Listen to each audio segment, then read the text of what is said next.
Hello. Music. Play. There we go.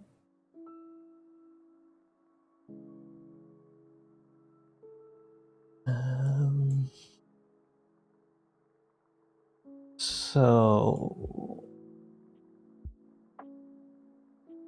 what am I gonna start with? Yeah, so just to recap, since last stream I have kind of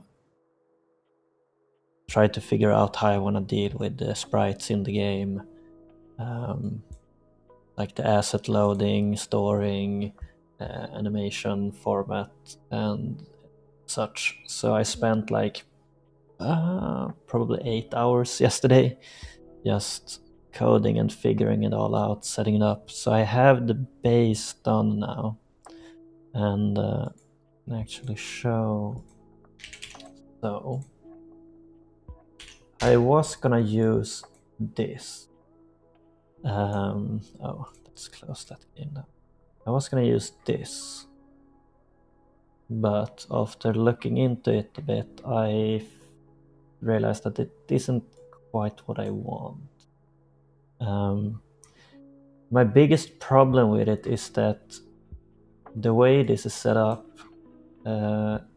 it doesn't actually pre-process the assets at all. I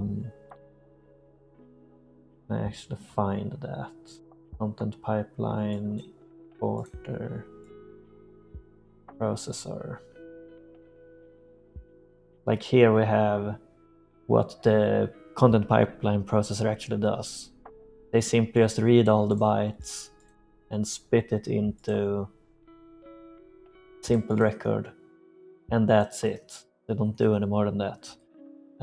So that means that the entire sprite file is loaded in during runtime when it's loaded, and I don't want that. I want it to actually pre-process the files so that everything that is in the game's build is actually the stuff that's used.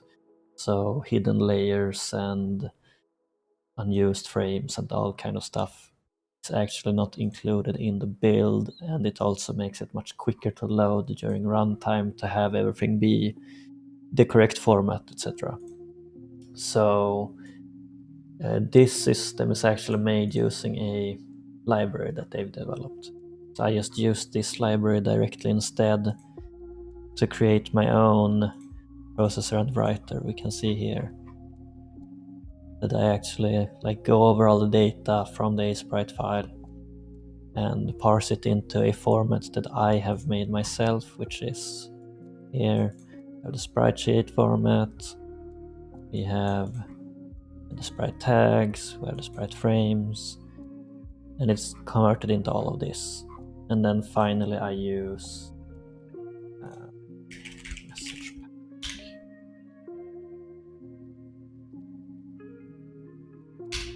I use this to serialize and deserialize the data, which is extremely quick, like way quicker than using JSON.NET or similar.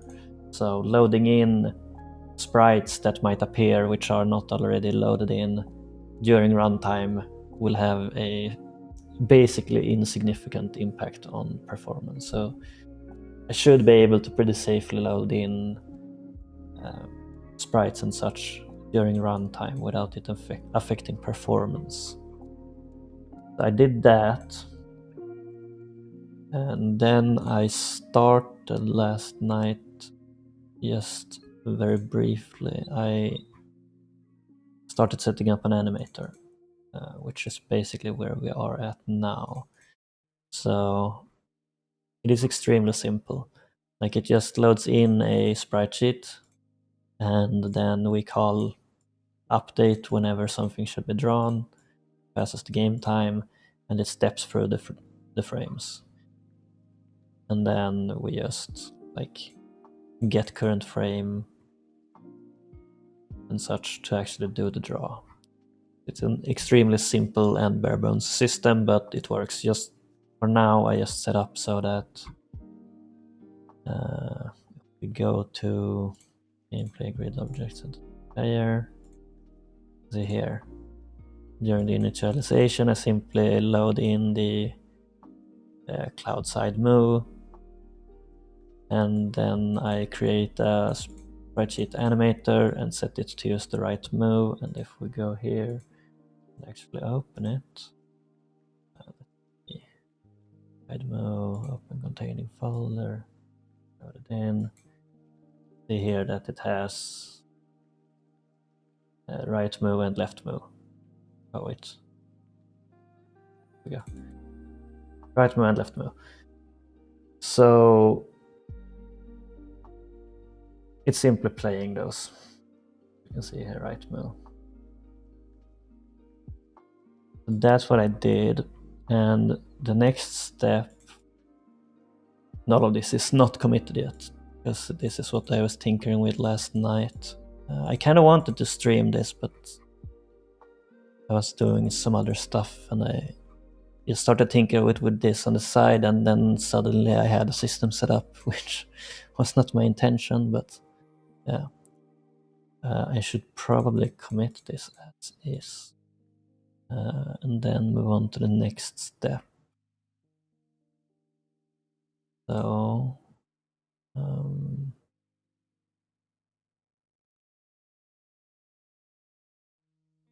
commit this add sprite animator, implement sprite animator. So the next step is going to be a bit interesting, because I want a system that I can use to actually like control animations and such. And I sat a bit with it yesterday, like trying to set up a basic JSON format structure of how I would control the animation of like an object in the game. So I did take a lot of inspiration from how it's actually done with the UI in Unity. We go to layer animation, like here we have the idle tree, the move tree, the push tree. If I click into an idle tree, it uses the X and Y parameters to determine like animation to play and such, and it has the transitions to go between states. So I basically made something very similar, but this was just like conceptualizing how I want to set it up. So I figured I'll have like parameters that we set up, and behind the scenes everything will probably just be an int, but we define it as a bool so that the API actually treats it as such, so it's 0 or 1. And then here we have nodes which idle tree matches, we have a move tree and we have a push tree. They have the transition set up, so when is moving is true, actually that should be 1. That should be 0 and 1, because it's all is actually just int. So when they match the value, they transition to another node. And then if no transition matches, it instead goes over and checks which direction it is, and depending on the direction it is, it will assign the sprite sheet. So this will basically be like a controller that checks these parameters, which will be set by the entities, and go over all of this, check if it should change, and if it should, will swap out the sprite sheet used and set the matching animation inside of the sprite sheet. I'm probably gonna have to like expand on this later for different use cases. Like for example, the player sprite does have a separate animation for right and left, but most things will probably just mirror the sprite, and I don't have anything set up for that at the moment. Yeah, that's the idea. What I need to do is set up a pipeline importer for this JSON file, which turns it into an actual structor class in the game. It would be a class. And then we set up the actual logic that iterates over it and assigns stuff. That's the first goal for now, because if I start the game, you'll notice that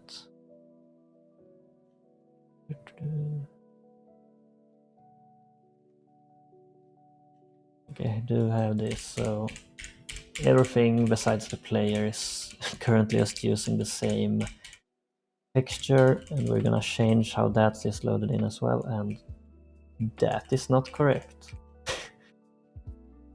Oh right, I know why that happens.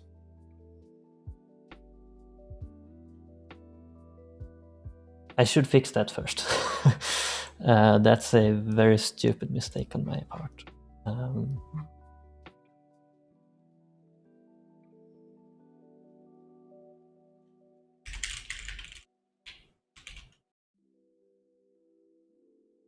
So, the message. Okay. So, that's the problem. I do that to shift the drawn position of the player on the y-axis, but that will also affect its draw order. Although this isn't necessarily a problem, because how did I set it up in Unity?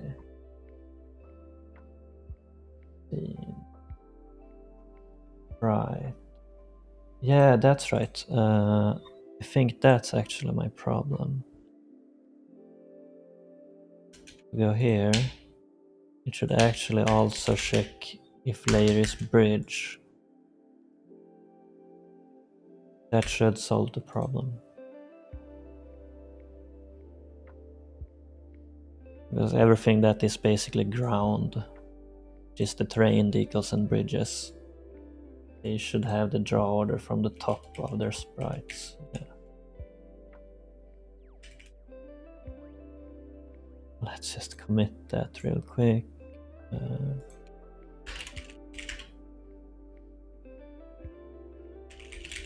Fix bridge sorting. There we go.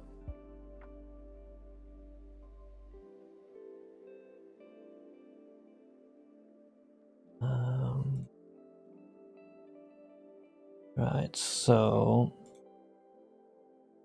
how am I gonna start with this? Would have to be here in the shared. So animation controller. Just copy and paste all of that.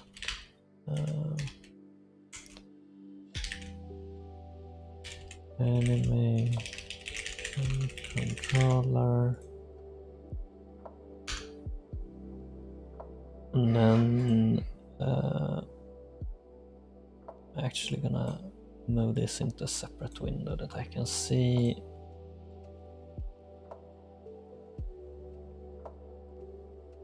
So we would basically have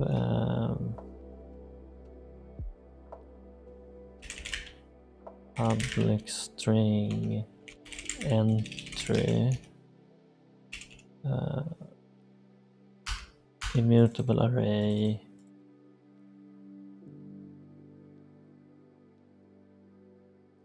animation controller node would be nodes. This should be moved into its own file, but keep it here for now. Actually, that would not be an array. That would be Mutable dictionary string. There we go. And then here we have the transitions. Transition should be an immutable array, and the transition would consist of the property name, int value, and finally string target. That's the very base. And then we also need public string property, which is used. Actually, do I want to change that format a bit? Like here.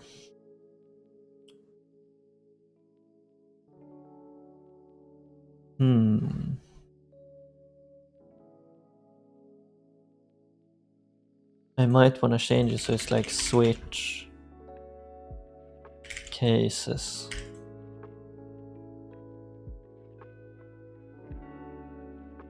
For now, let's do that, because it makes more sense logically.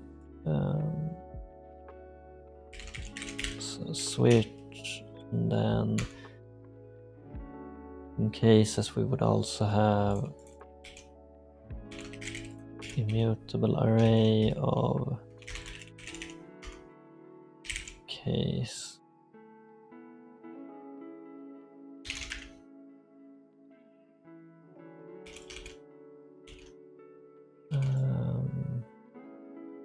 We have value int, and then we have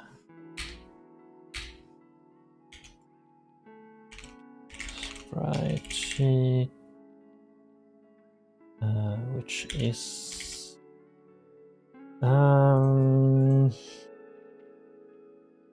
right.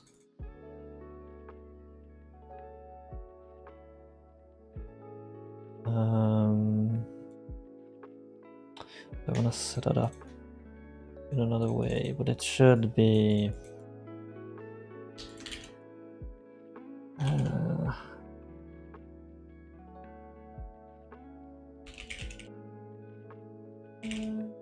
sprite sheet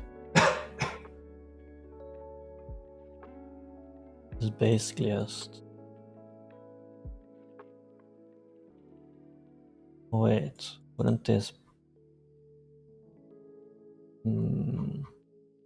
yeah, this format is gonna have to change. It would make more sense for it to actually be like sheet tag like this. Oh, like that.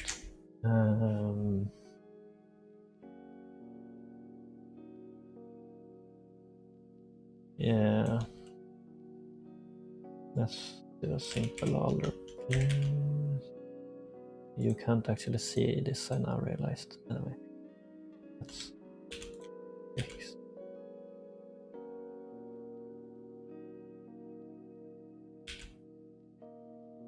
So this is mess it up a bit. And then this.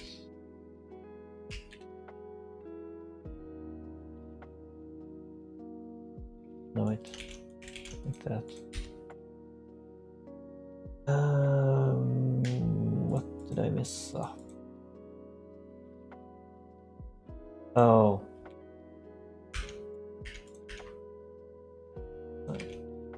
Actually, let me move this over here so you can see what's going on.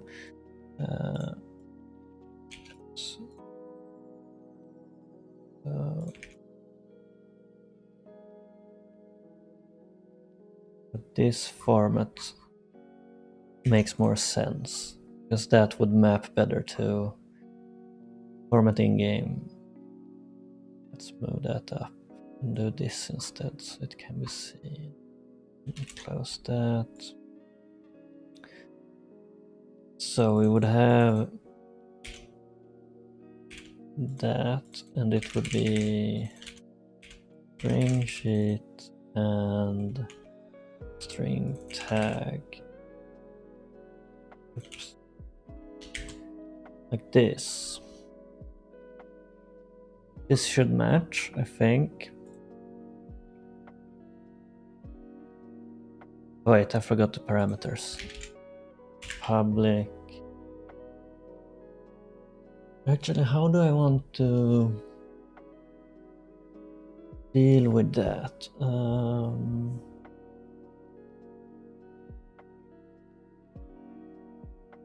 Yeah, that does make sense.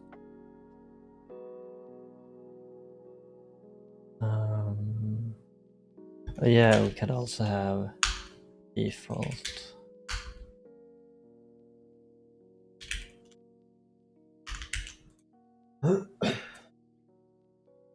Here we would have actually would parameter. It would make more sense to have this.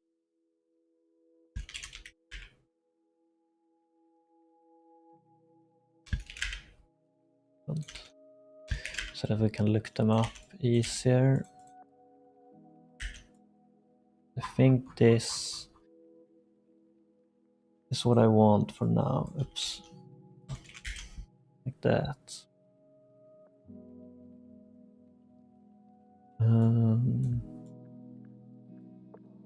Yeah.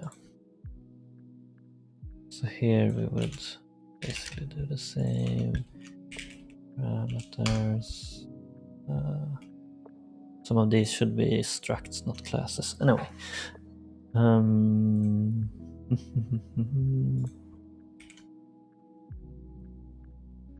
Animation controller property.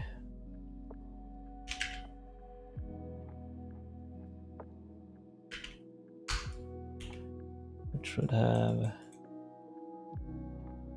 default, which is int, and type. Actually, do I want typing at all? Let's just remove that for now. Because there's no real reason for it to exist. Okay. So we have this now, which should be able to encode or deserialize this JSON file. So let's set up the pipeline. Let's just copy the entire sprite. Animation controller.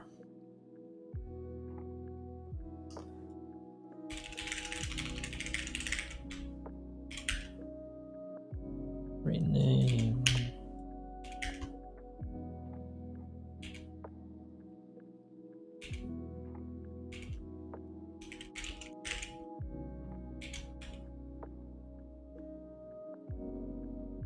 JSON.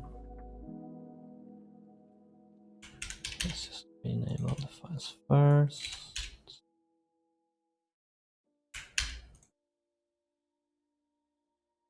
And here we can just do this. Oops.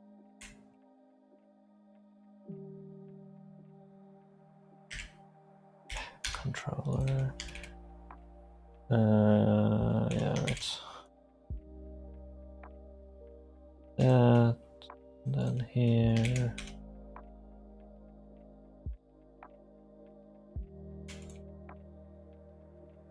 Animation controller reader. We can remove that. Right. And I realized that I should change the writer.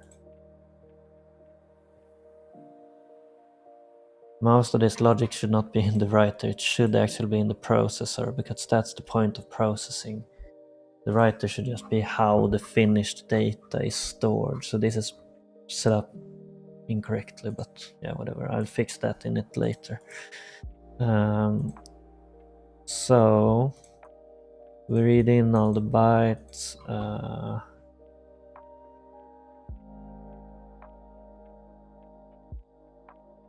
Oh yeah, we actually need to like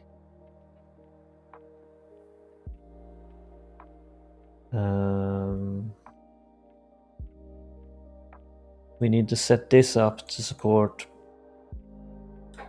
both message pack and JSON.NET, because it's using JSON.NET to read in the original file. Then it will use message pack to serialize it back and use it in the runtime. That's interesting. But I think this should be identical to the JSON format, so it should just work PM.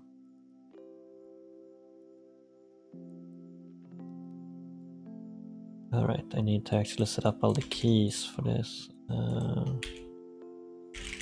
Default name. Wait, why does the control node have a name? It doesn't, right? It doesn't not have a name. Switch cases, transitions, value, sprite sheet, tag, copy, value, target, entry, parameters, oops, nodes. So that is all of it.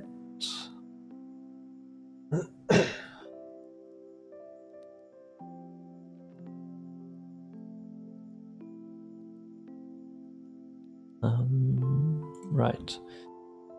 So first of all, the importer. Importer should turn this into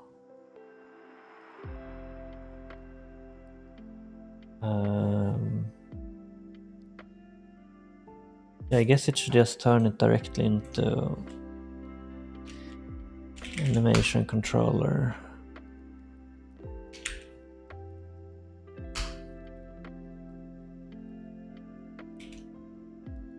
Oh.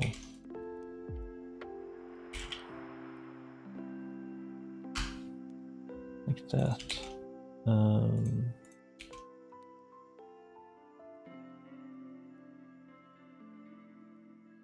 That's kind of annoying that they have the same name.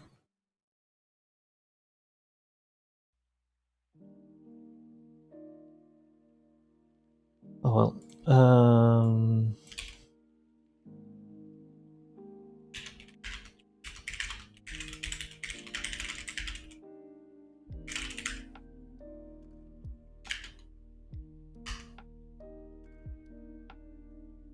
What? Read all text.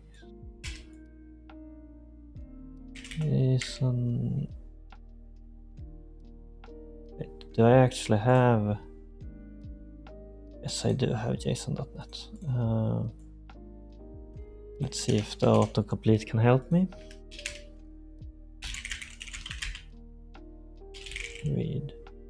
Read all text. JSON controller. Right. Why is must return byte? Oh, there it is. That should solve it. Now it's actually reading all of that in. Let's move that there. Okay.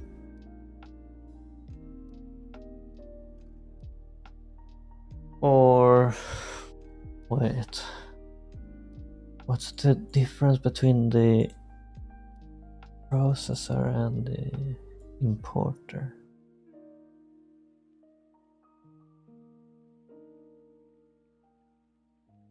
Oh wait, the processor is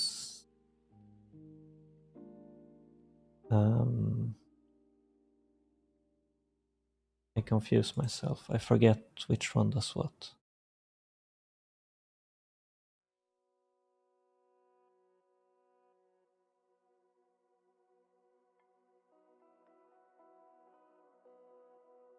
I feel like importer, processor, and writer can all kind of be the same file, but whatever.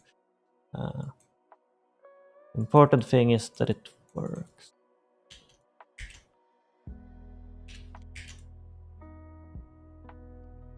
So here, using animation controller. Oops. What? Time step shared animation controller. There we go.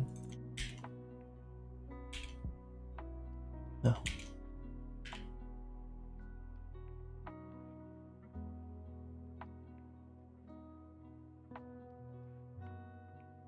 Input data.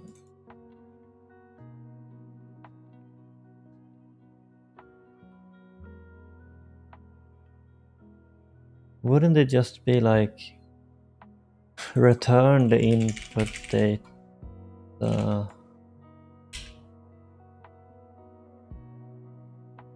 as is? Why is it trying to get animation controller content?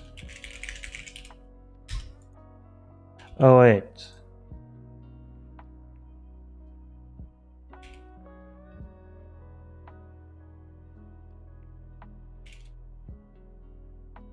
Is it like that?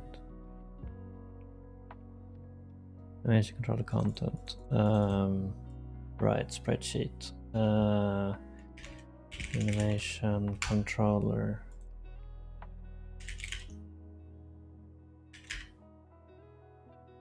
Shared animation.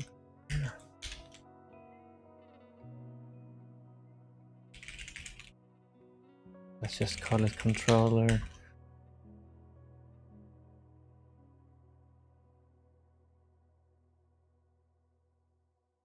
Input data is already the right format, so it would just be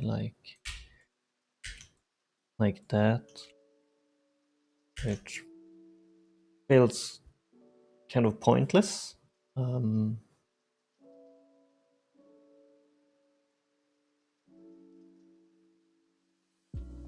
Yeah, the actual processing should not be done here, so let's change that.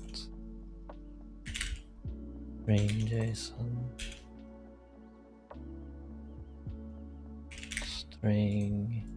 String.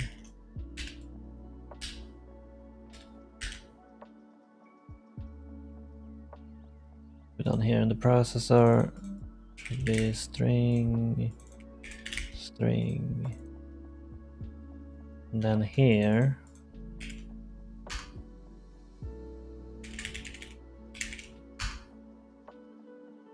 we actually take the input data, get the controller, and then assign the controller. That makes more sense. I can just do that instead.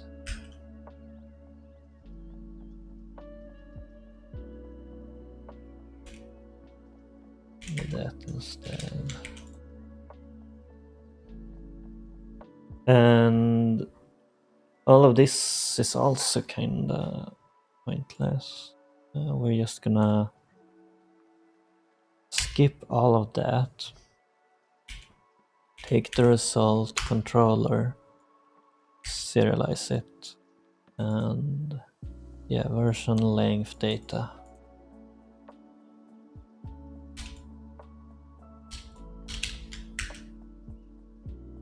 Animation controller reader. There's the client. So that should take our JSON. It loads the JSON here into a string, which is then passed on to the processor. The processor takes the string and deserialize it into a JSON using JSON.NET into the animation controller, which is then sent to the writer, and the writer converts this into binary by serializing it with message pack, which is then put into the file. And then finally, during runtime, it will use animation controller reader, which we have yet to create, which will be here. Let's see, yes. And can borrow this code. Name.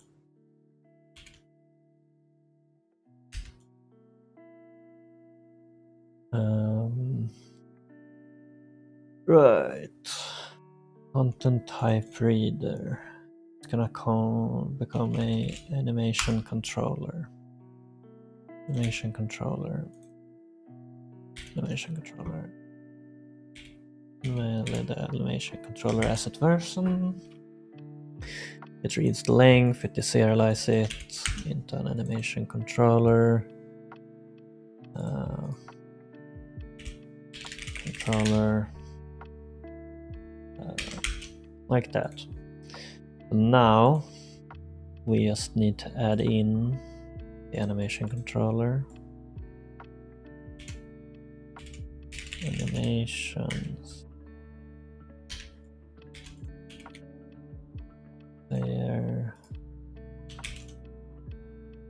.json. Then we have animation controller importer.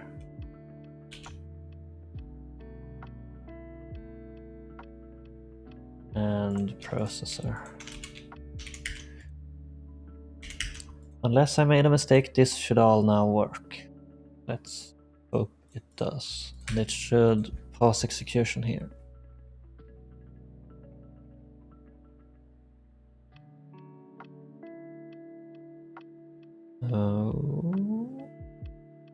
Oh, right, it didn't pause execution because, well, everything seems to work. I just never load in the animation controller. So if we go to player,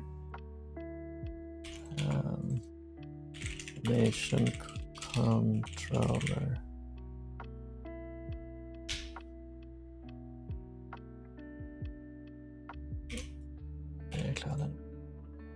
Animation controller. Let's pause execution there instead. There we go.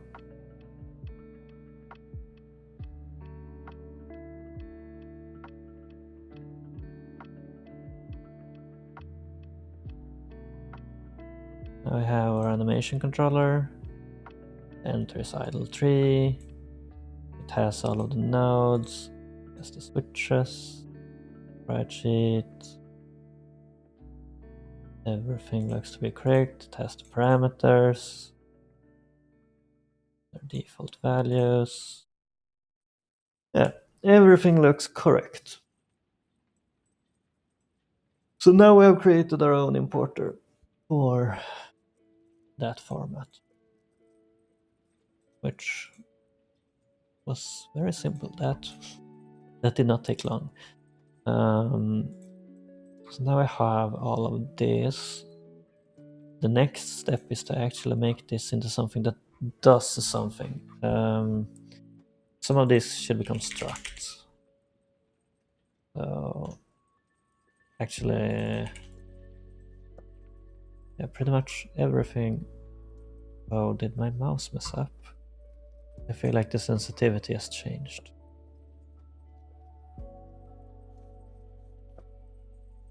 Oh, weird. Well, whatever. Actually, if I just turn it off and on again. No, that did nothing.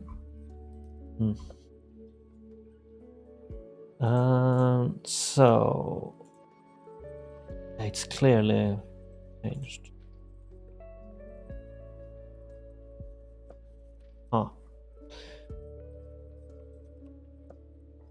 Everything should just be struck except the controller, because it's all just immutable everywhere, never changes, and it's only used inside of the class. So yeah, it can be struct.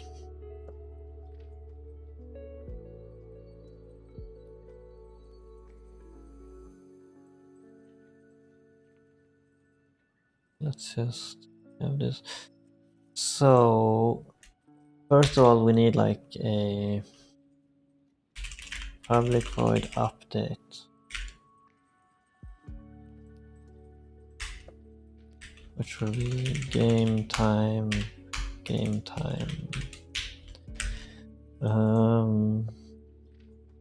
And let's actually hook this up. Let's see here.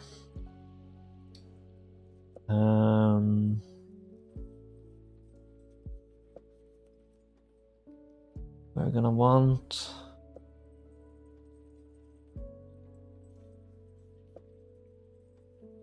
we do have the animator here, which is used, but we don't want an actual animator. So let's just comment out all of this for now.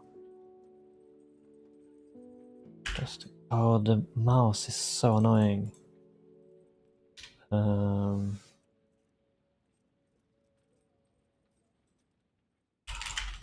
Public animation animation controller.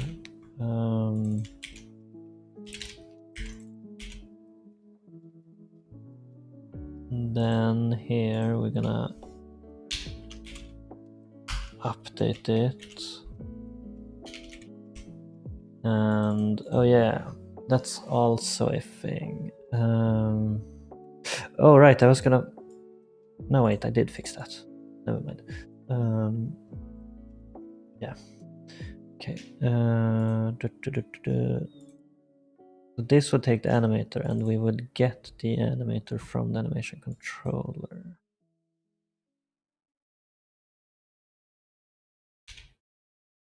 Would have like a. Oh yeah, that's also true.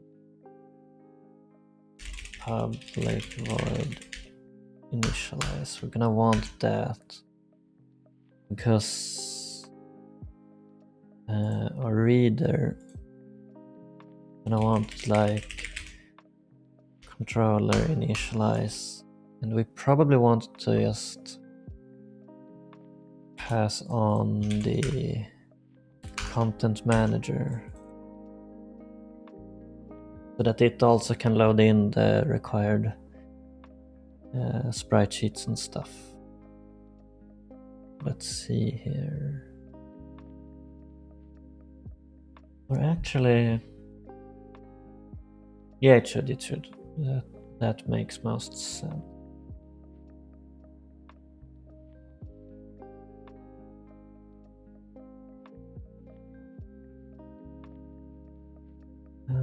I actually want to move the project files. Root config, no, root private. There we go. Let's move up shared. It's up there instead. A bit easier for me to find. Okay, so go to definition.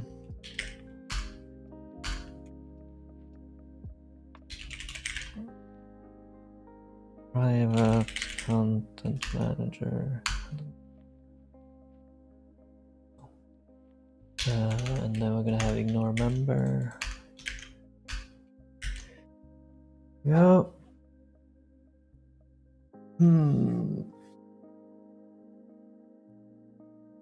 Oh yeah, I guess it would make sense to like... Here we do have the sprite sheet. I don't want to rename this.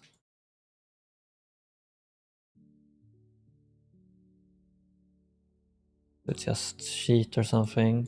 And then during runtime we actually hook up the real sprite sheet.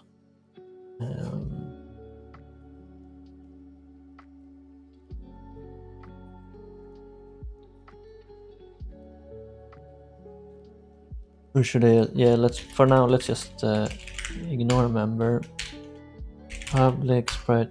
That was exactly what. Man, sometimes Copilot is scary. It auto-completed the exact thing I wanted to write. Okay. So, however, all of these things are kind of writable, which I want to change.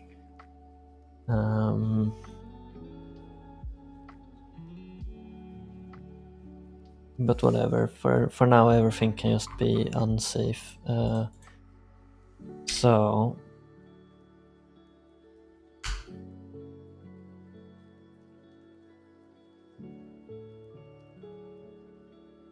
that one because it is safe for each iteration variable. Wait, what? Oh wait. If I make that a class.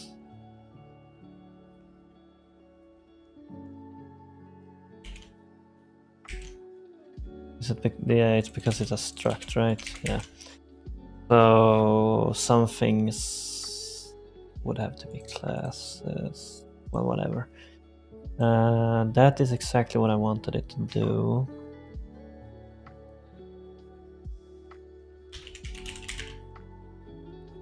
Public.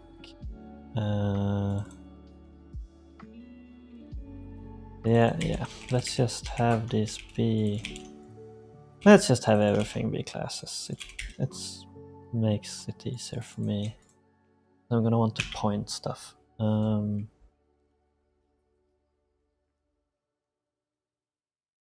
have node.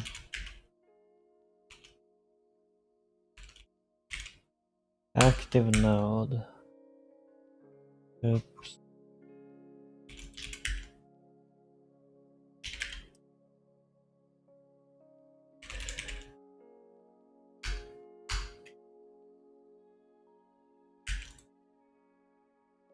Set that up. That we have the active node. Let's do that for everything just here. No. Oh, is that blocking? Oh, damn it. Wait, why was that blocking? Shouldn't the game... There's something wrong with my OBS setup. I'm gonna have to double check that. The game was still overlapping my VS Code when it should hide when it's not focused. And now Spotify crashed. Reload Spotify.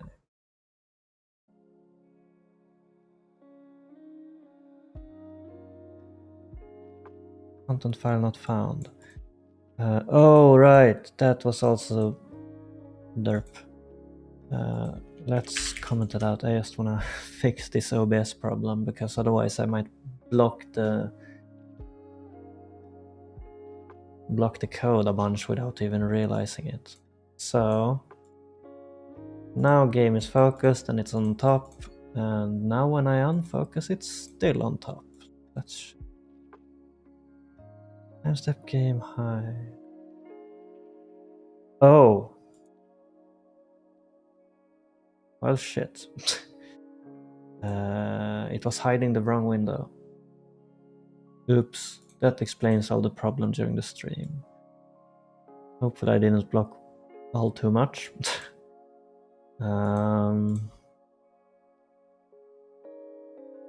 Now it should work. Let's just try starting the game and unfocusing it. Okay, so game is open and I focus. Yeah, okay, that solves it. Nice. Sorry about that. Okay, so here is a problem I forgot about, which I actually need to solve in the... This is supposed to be some pre-processing done, because here, when I specify the sheet, I'm not specifying the entire content path. And that's by design, because I want it to be relative. And inside of the processor, I want to actually go over, want to iterate over the entire controller and make the sheet paths relative.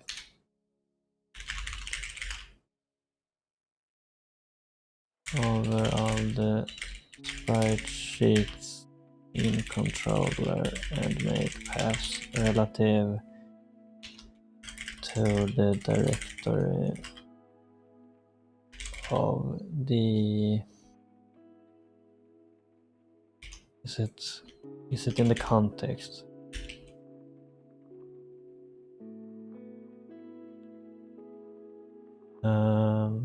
Is it intermediate directory?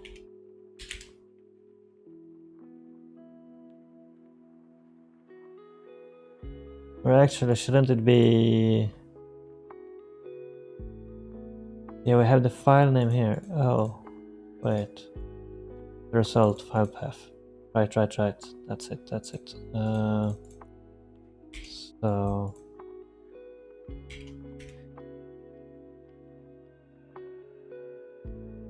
Input file, yeah, input file path. Okay, so we would like, where did I do that? Is it there at the top? Motion controller, no.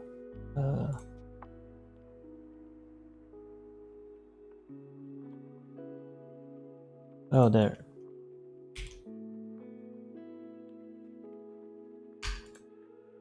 So controller nodes, this is sprite sheet path, like that.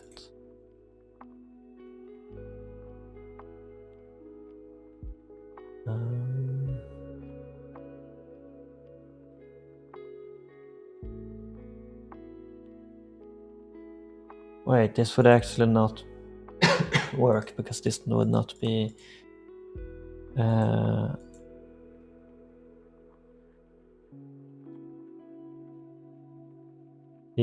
oh wait, no, it would, I think. I think. The path is empty.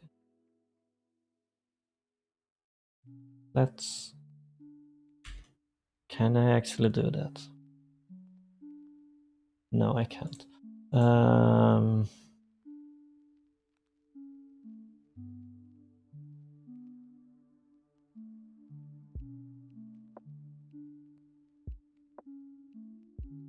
Wait, wouldn't it be like that?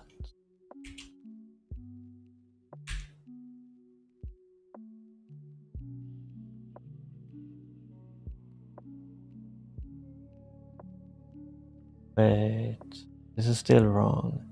Yeah, because that will now have the entire... I just want the content path. How do I get the content path?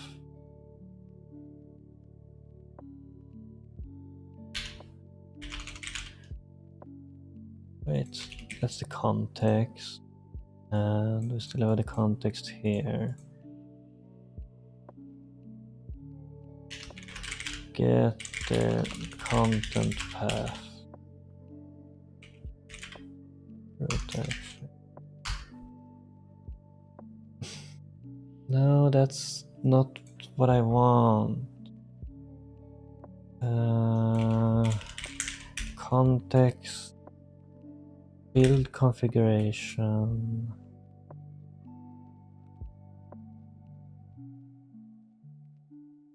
Because file name is the entire path from the system. Build configuration. Oh, that's just a string. And a build asset. Is it? What's intermediate directory? Actually, console write line. See what happens.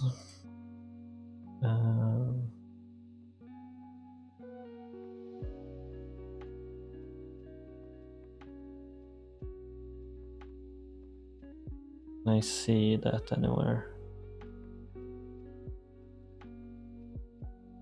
No. Skipping.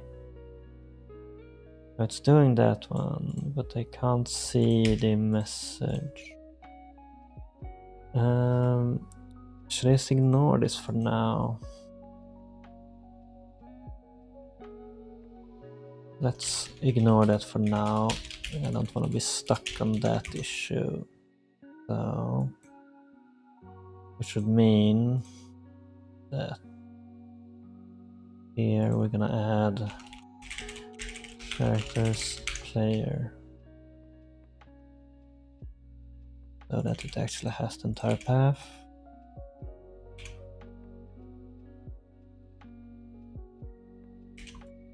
Now it should hopefully be able to load the asset.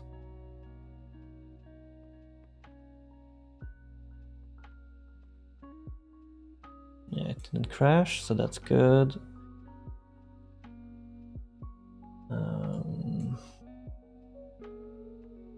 So it is starting the initialization.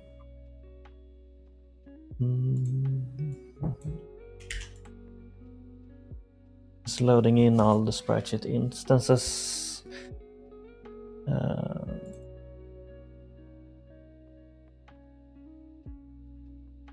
Actually, active node wouldn't have to be public at all. Private.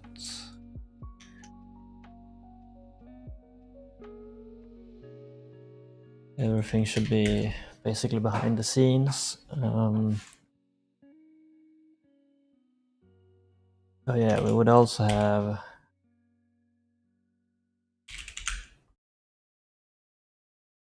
no. Ignore public int value.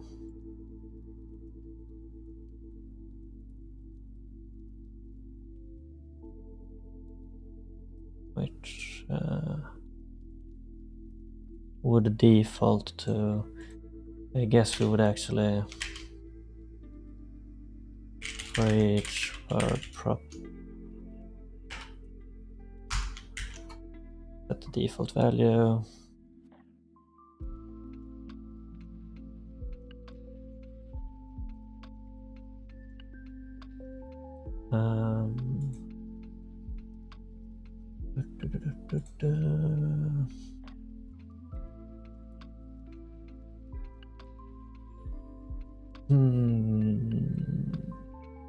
Not good, and we would want to. Most of this stuff should be private. Yeah.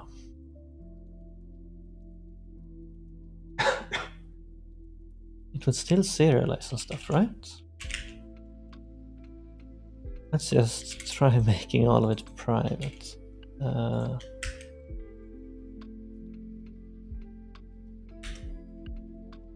Right. layer.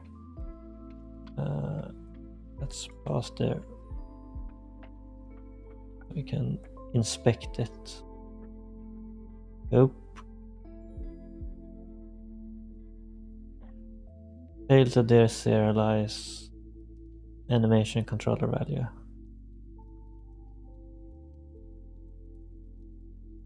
Wait, what? Why?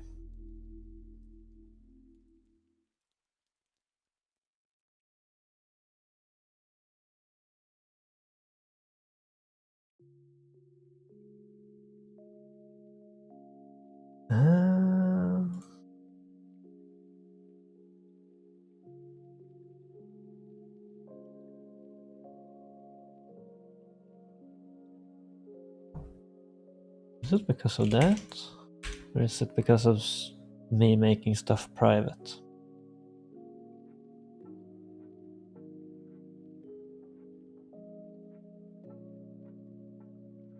Oh, it's probably because of me making something private.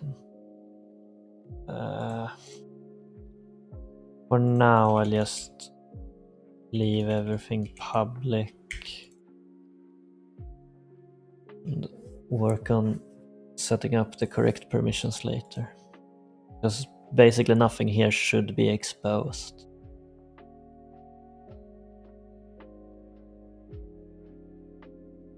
Yeah. Animation controller. Parameters. Blah blah blah. Okay, yeah. That's good. Now, how do I want to deal with this?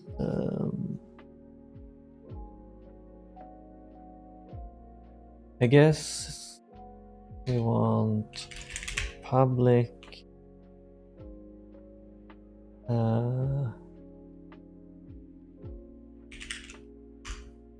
sprite sheet, current sprite sheet. Oh wow, that's not what we want at all. We want it to just be set, but it should be get private set. This is basically all we want to expose. Sprite sheet.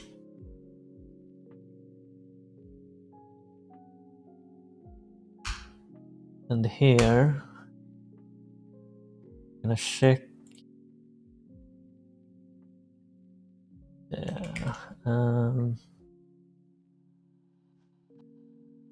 am I gonna do this? While true. So we have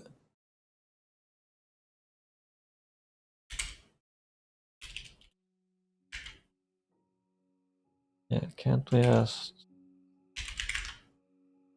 for each case? No, that's not what we want. Active node transitions.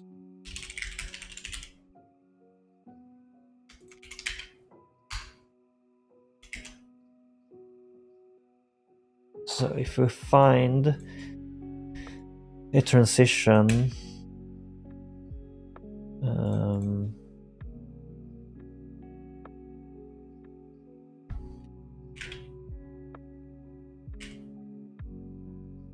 are found transition false. We break when we find a transition that matches, and then we do another iteration in case there are like a chain. But if we do not find a transition, we break out of the loop.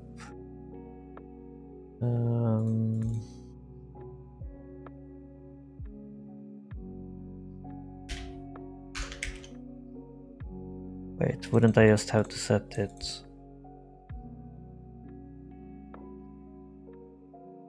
No, wait.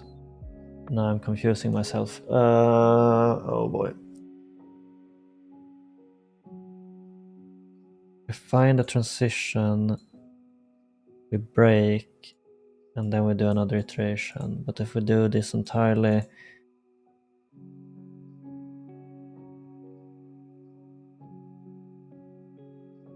Wouldn't I just have to set it like this?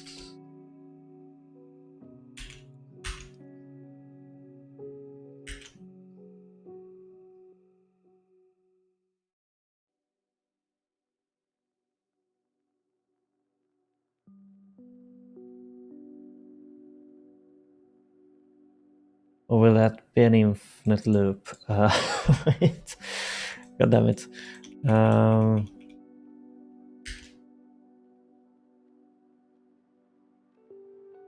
False will break. Oh, we would kind of need a do while instead, right? C# has do while, right? While. Let's see how this logic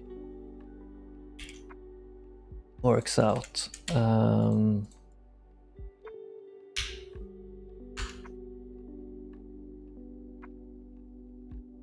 Now we do want to continue iteration.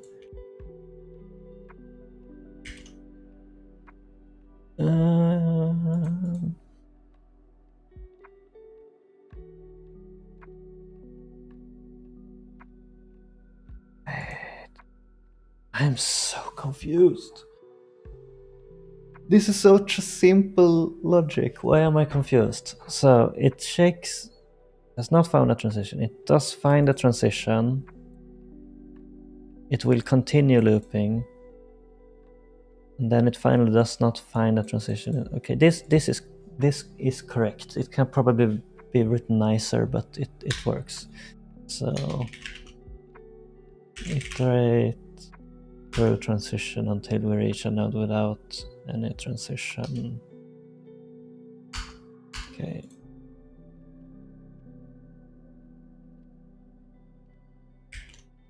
And then here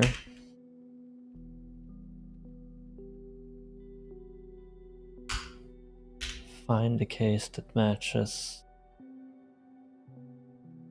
Okay.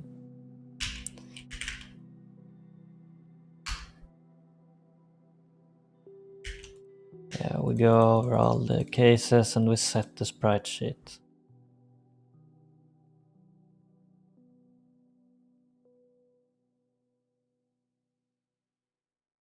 And we should also... Oh, right.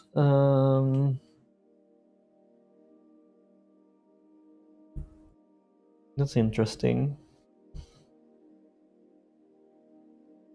Forgot about the actual tag. Like I get the sheet, but I don't get the tag.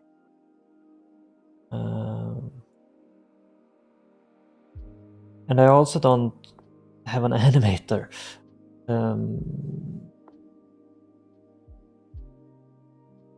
Right. So this should be private.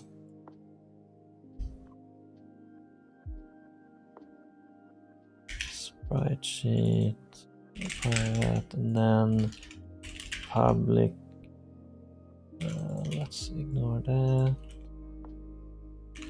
Sprite sheet. Oh wait, this is in shared still. Since it's in shared, we don't have access to animation controller.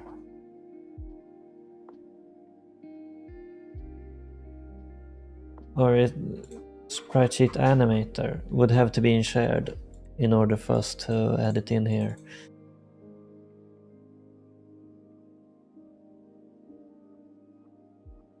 And it should absolutely be inside of the controller. So I guess I have to move sprite sheet animator into shared. Let's just do that for now.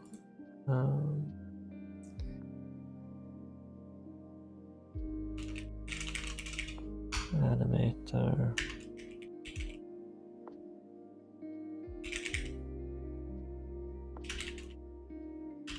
Get private set.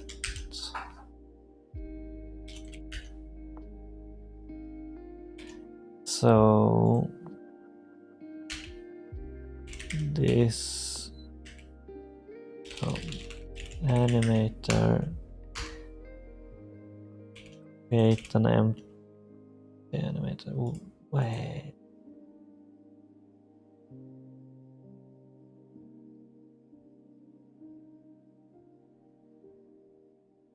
Why does it have to? It would make sense to just have one that does not actually set the sprite sheets. That can create issues, of course, but do that.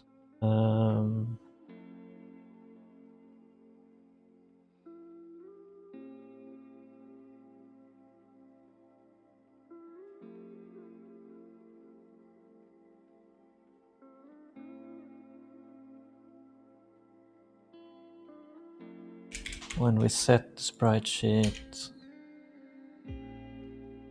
yeah, we don't actually need that at all. Just set it directly in there.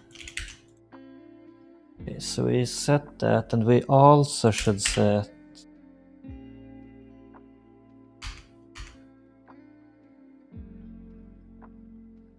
tag.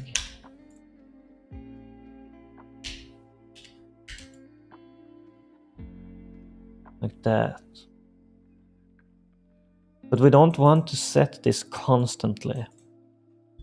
So we should ensure that it is not already the current case. So only if the case actually changes. Or not even that, we should ensure that it should only run this when the instance or tag changes.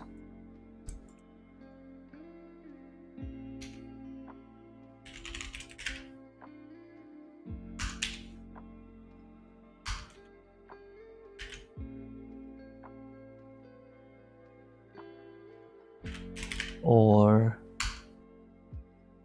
is that correct? No. Cases spreadsheet tag. Can you get the current tag? Right tag and string. Oh, current tag name. There we go. Which right, that's good. So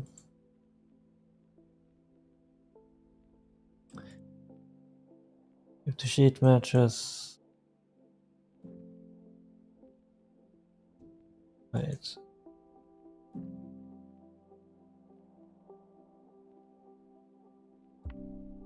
is correct, because tag might match.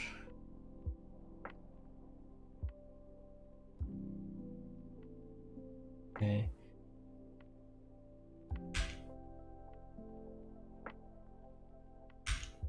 Let's do this instead. That's some nice nesting. So if the sheet is different or the tag is different, then we update.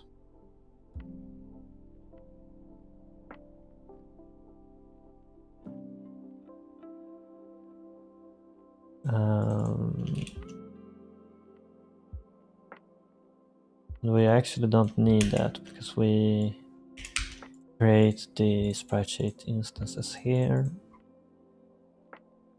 I think this is correct.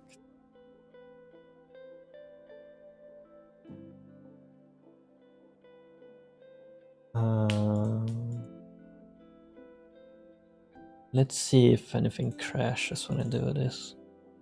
Animation controller, it's being updated.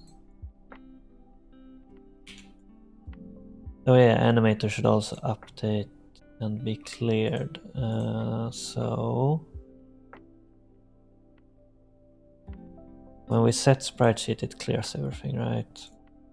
Place it, yeah. So everything is cleared by it, but we should also here animator update game time.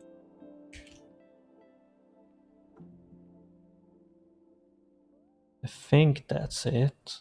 Then we add back this animator. Let's see if this works.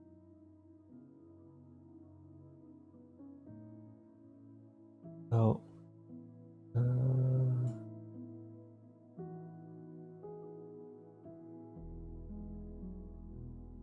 Go. Nope. Giving key is moving was not present in the dictionary.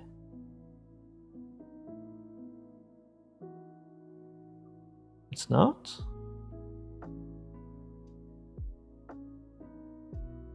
Wait. I need to recheck what that error message said.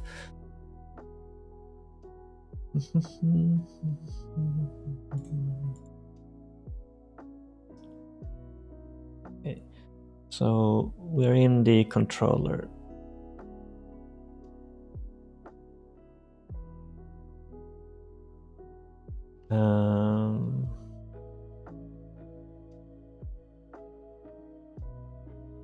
What exactly is causing the problem? Parameters.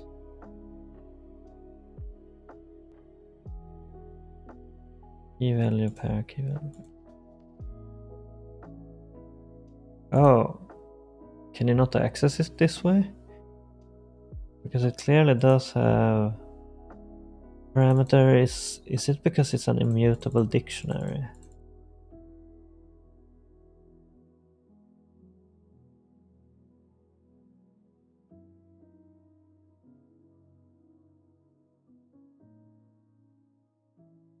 That could be it.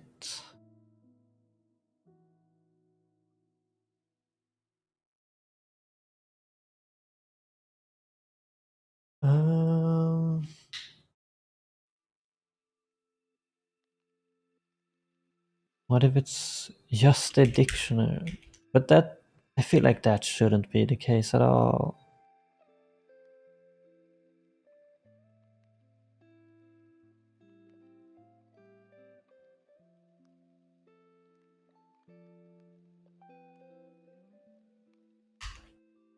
Yeah, that's so confusing. Why is that? He's clearly looking for something that exists.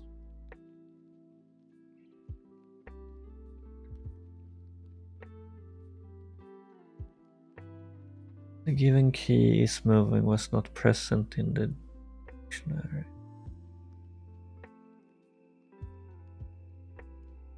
But it is though.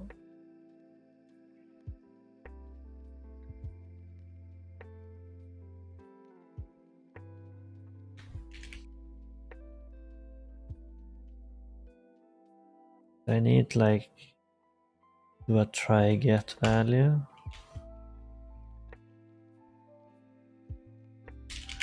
Let's try that instead. Oops. Damn it. Let's do that. Will this solve it?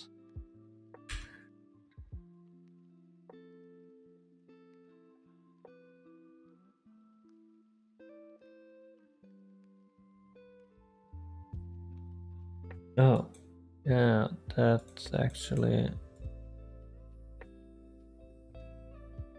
Wait, parameters transition.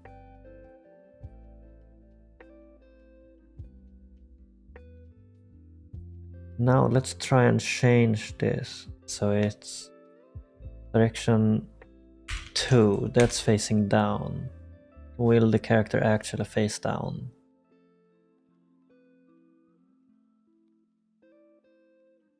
Yes, it does. And what if I set it to 1 and is moving? Then it should run to the right.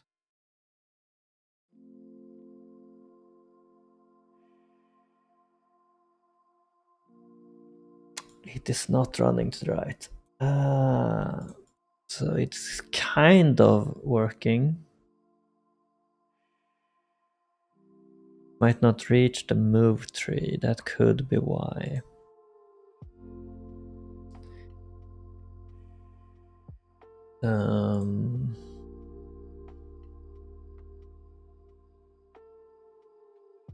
There. Transition. Oh. Continue. The transition value is 1. Transition property. Then in parameters.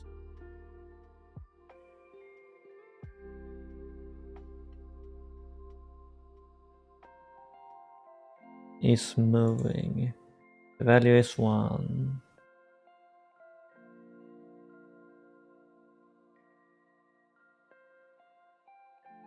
We'll go here. It is clearly not changing node.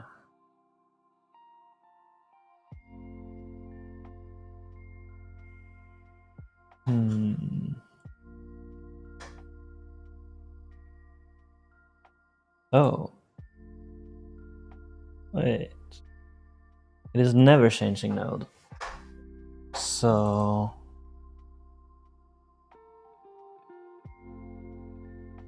it is when we try to get the values that it's failing. Why?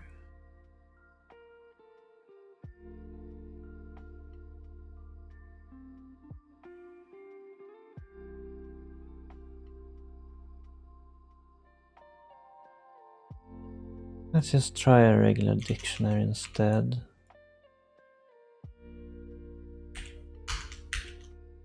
This should clearly be working.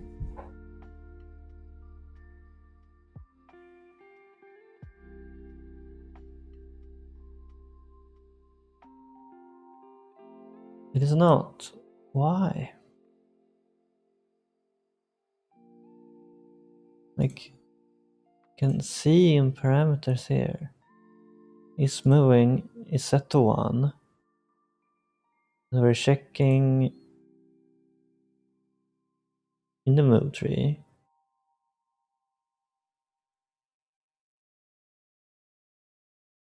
Is moving value 1, value 1.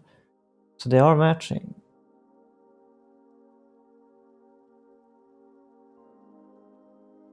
Drop value through an exceptional type. What? Oh. It hasn't been set yet. But yeah, why is this not working?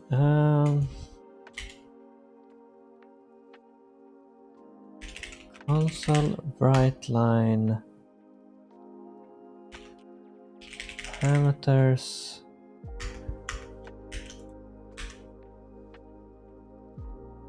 This is so weird.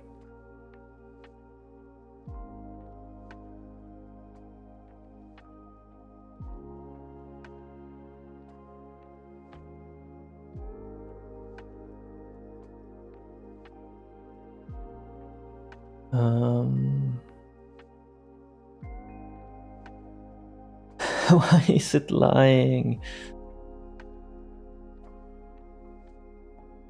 Why is it saying that is moving isn't set when it is set? Wait. That's... Oh my god. No one saw that, especially not me.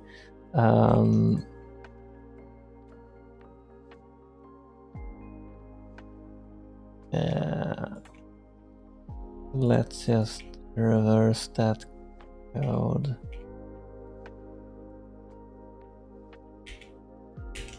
Now it should work.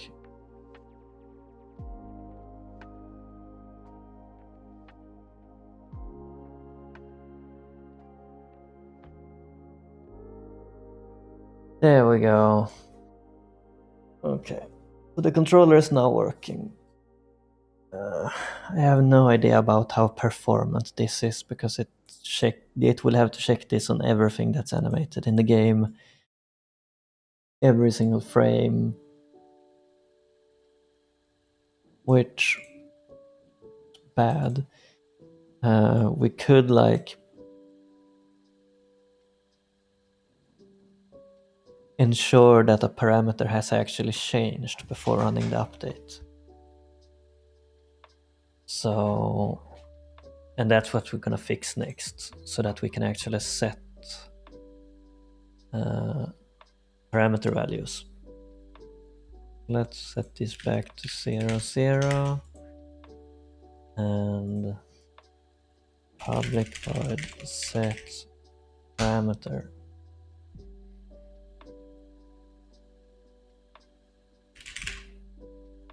Private bool should yeah.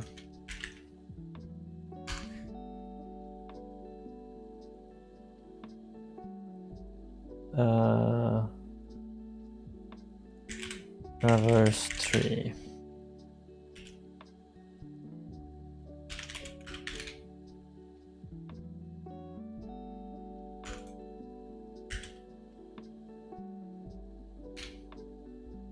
If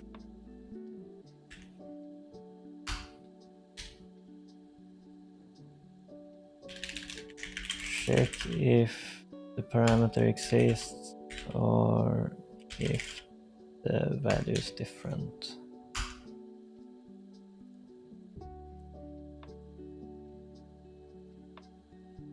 Yeah, actually let's no. If then we also have if the value is the same, otherwise traverse tree true. And yeah, it also defaults to traversing the tree. So on the very first update it always does that. So now when we set the parameter, it will traverse the tree on the next update, but it won't do it every single update. So now we can in player actually hook up things. So we have animator, animation controller, set parameter. This is also not correct because we're using a binary system. Yeah, let's wait with that.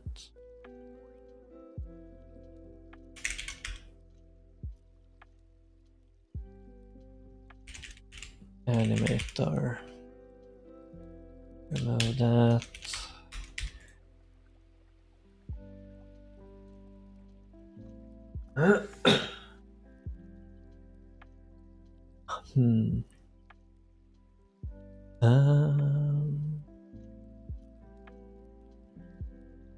Yeah, we're gonna have to fix that first.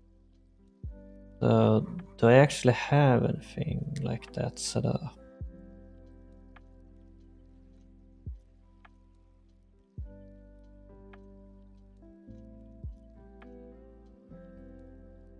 I do not. I can add this here.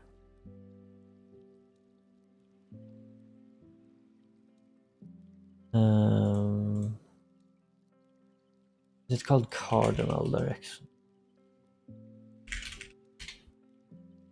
Yes, it is. Okay, let's add our own enum for that.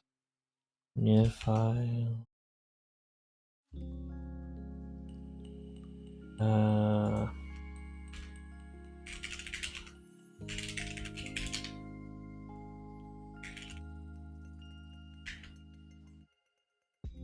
Public enum cardinal direction. that is the numbers I want. I'll specify them directly. And that is just for simplicity's sake. Or actually, can I just buy it?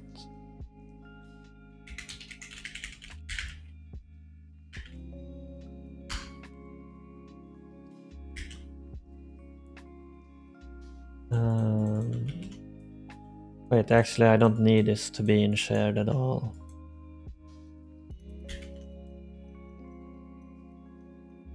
I think.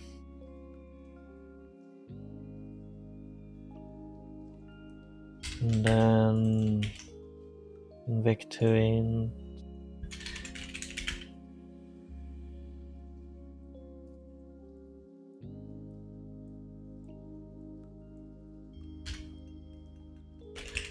Public static cardinal direction.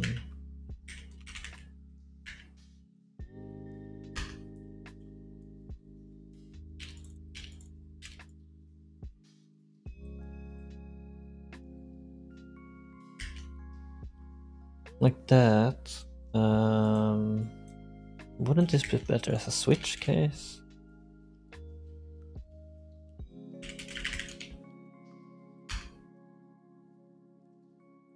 Oh. Wait. I thought this was possible somehow. Maybe it isn't. Oh well.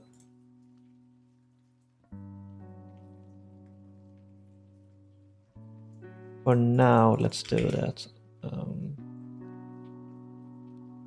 Player nation controller set parameter.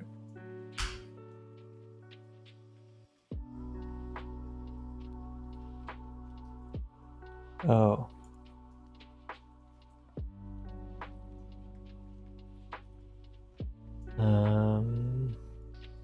Isn't it like extensions? Yeah. We need a this. This. Then you can still like facing the cardinal. Wait, what? Why can I not do that?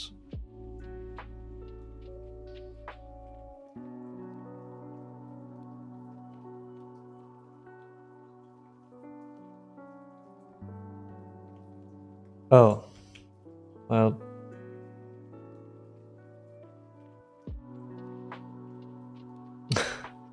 For now, let's public static back to in extensions.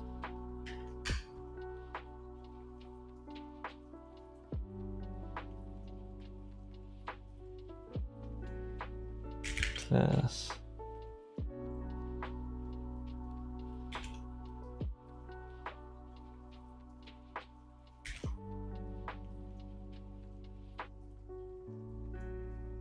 Why can't this be like const instead? Oh. Public const. Nope. Whatever.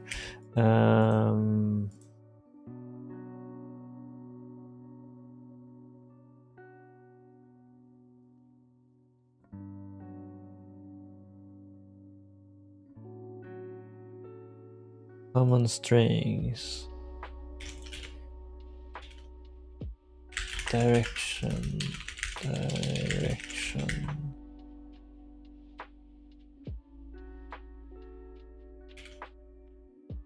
Facing. Oh, wait, what?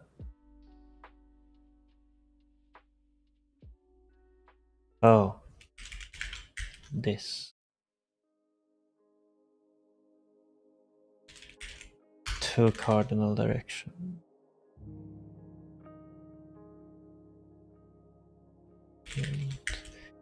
I guess that actually makes sense. We can just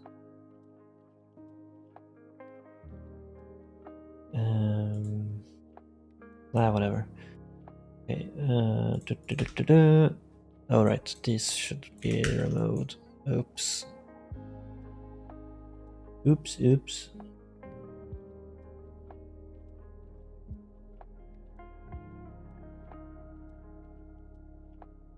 Okay.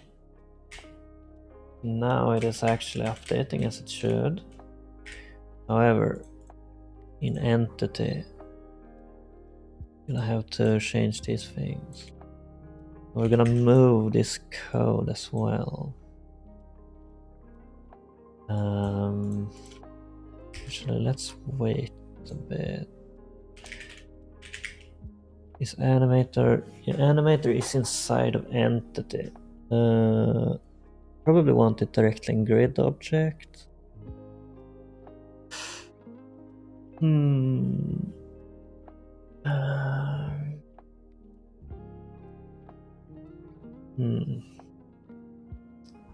Yeah, how do I want to deal with this? Um,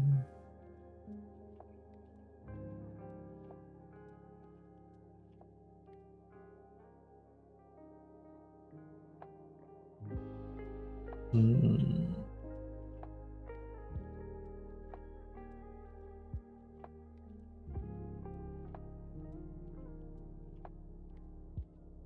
When I do the drawing player,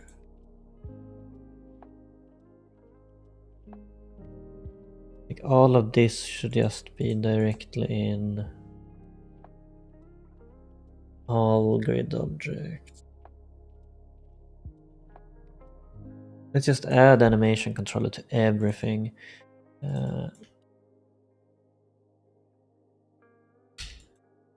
So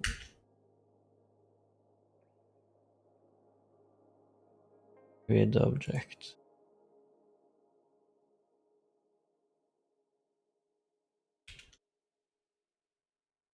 Animation controller.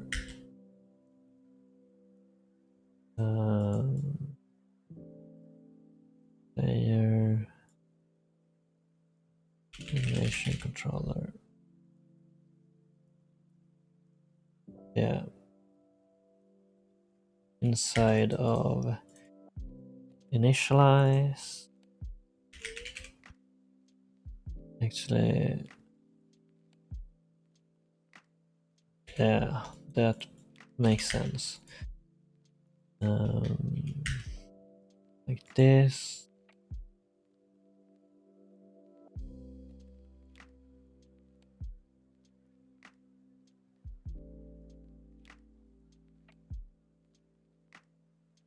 Actually,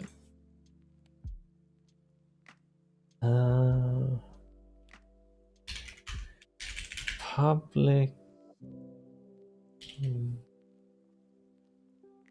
static virtual. Wait, can you have that? Virtual string animation controller path. A static member cannot be marked as virtual. Yeah. Const.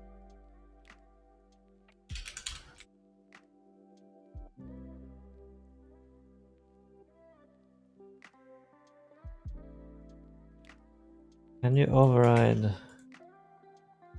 Is there some way to do like a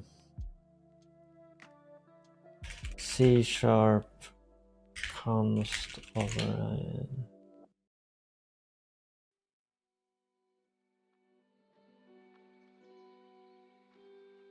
A C# read only override.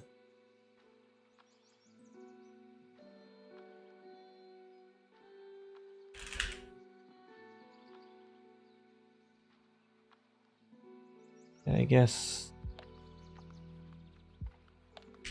I do want it as a. Oh wait, that works. No wait, the problem is that it can't be virtual.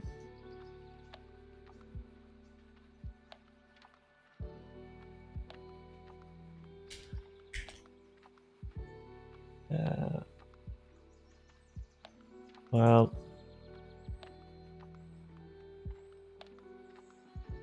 should I just have that? Animation control path. Yeah, that's the logical thing to do. For now, let's just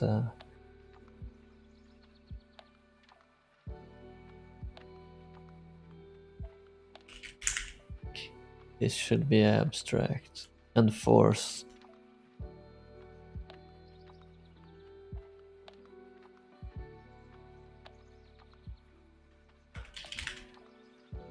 Yeah, should be like this.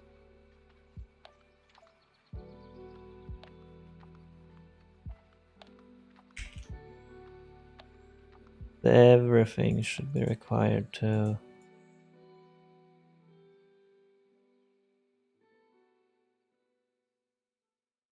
have this. Yeah, not have animation controller path. But for now, let's just have this public virtual.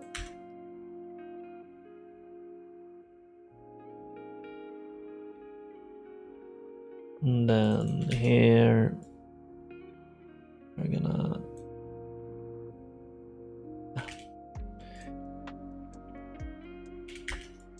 we load the controller.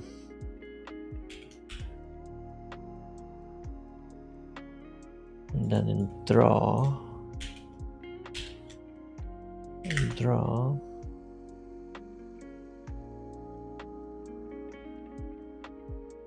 I'm gonna do this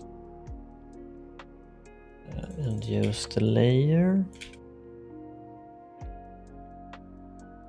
Can delete texture.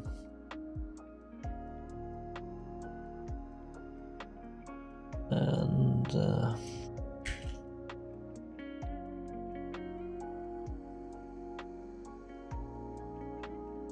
by find in folder, draw. Okay, nothing is overriding it yet. Now everything should probably look like the player.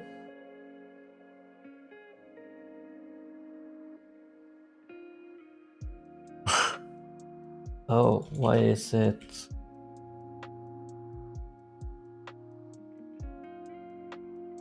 Well, there are clearly some. Oh. What if I crashed? Is it because of my CPU? I think it might be thermal throttling or something. Well, so why? Oh yeah. When I load an animation controller, it is shared. It is cached. And I don't actually want it to be cached. It shouldn't be shared with all objects in the game. So it's here. When there is an existing instance, we reuse it. Which means that all the players have the same instance of the animation controller. And that's why it was so fast as well, because they all progressed it.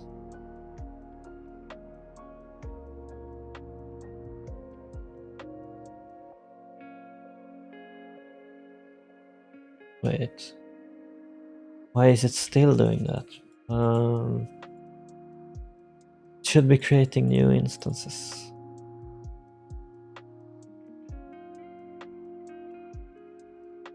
What?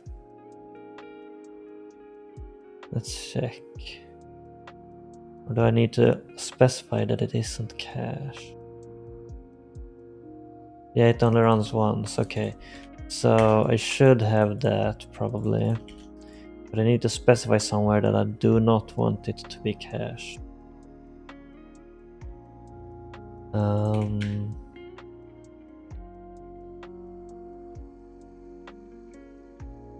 do I do that? Load.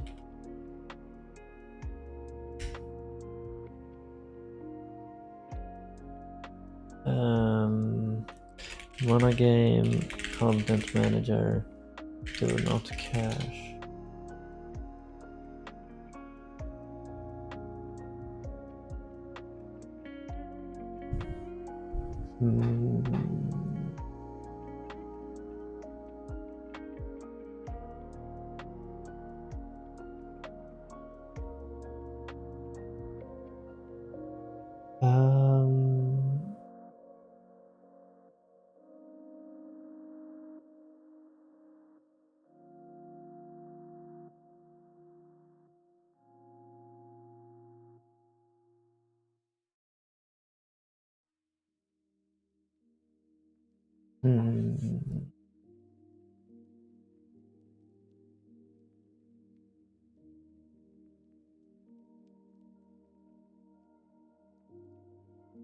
I wonder if I can like deal with this in a better way.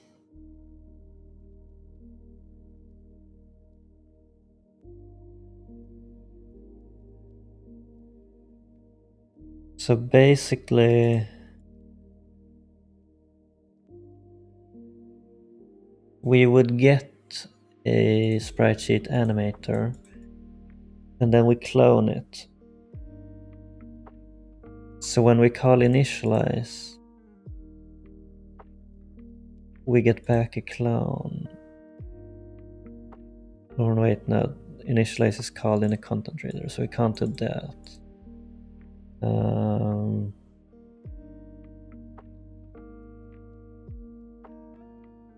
Basically, when we read it, when we get it here, we want to clone the controller somehow.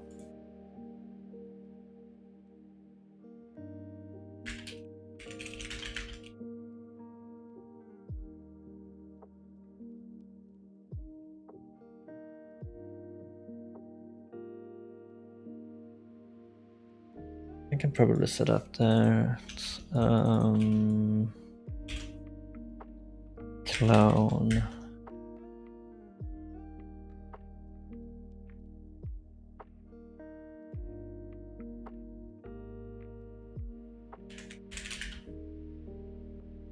Public animation controller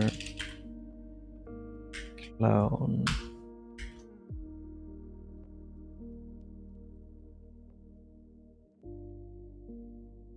So some stuff we need to this would be protected instead of private.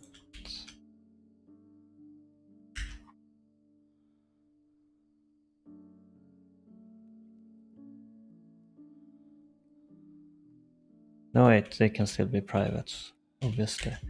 Protected is when I need to extend it.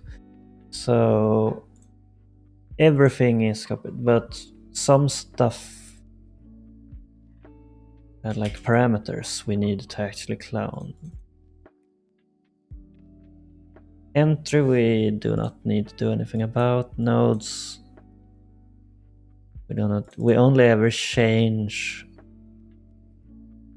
parameters active node and traverse tree.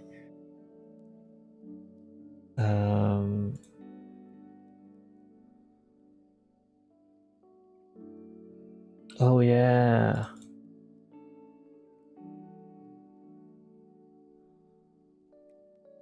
Sprite sheet animator also needs to be cloned.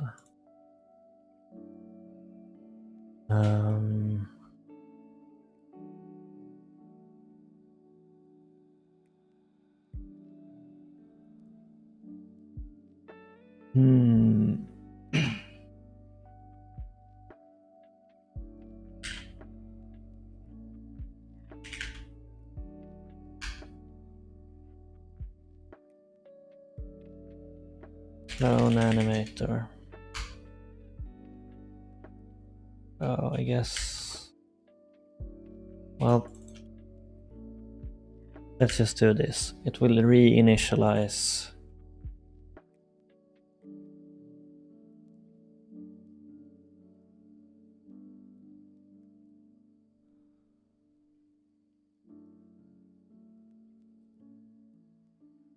Yeah, that will ensure that it syncs up its state.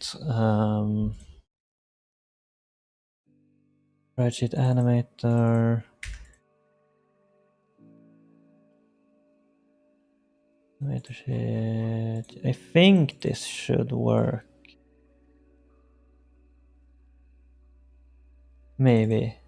Possibly. Oh, right. Parameters also.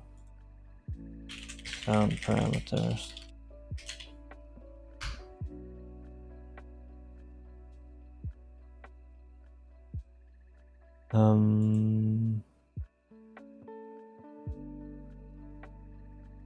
Wait. Does that even mean?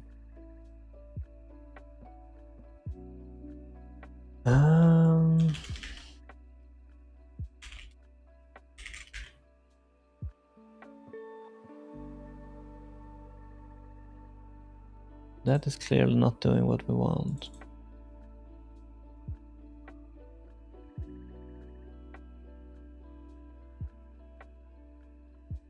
Create builder. Oh.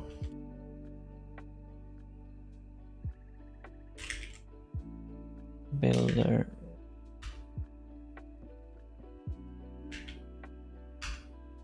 Ah.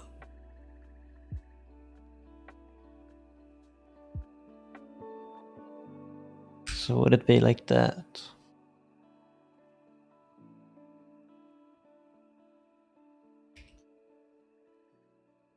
Thinking about it, I could make this easier for myself. Probably. Instead of storing the values inside of parameter.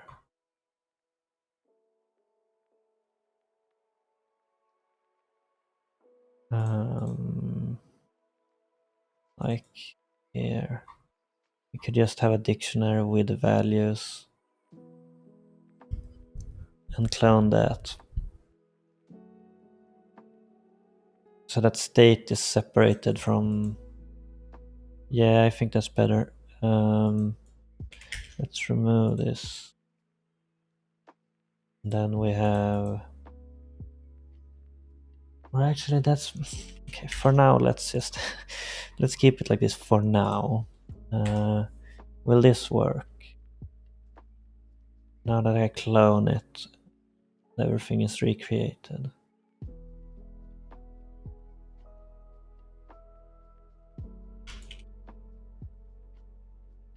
Yes.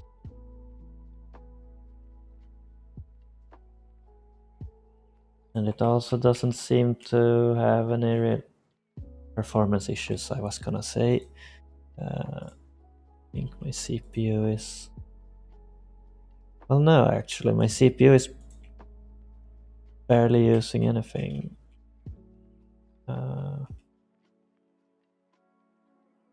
Yeah, let's talk.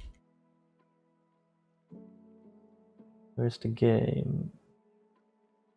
.NET. Yeah, it's using like 10% CPU. I move around, it's at 12%, 13, yeah, around 13% CPU. So it's actually pretty decent.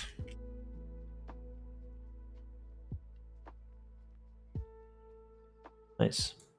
Okay.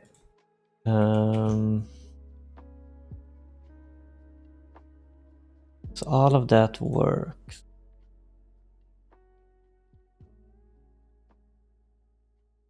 Should just do like clone.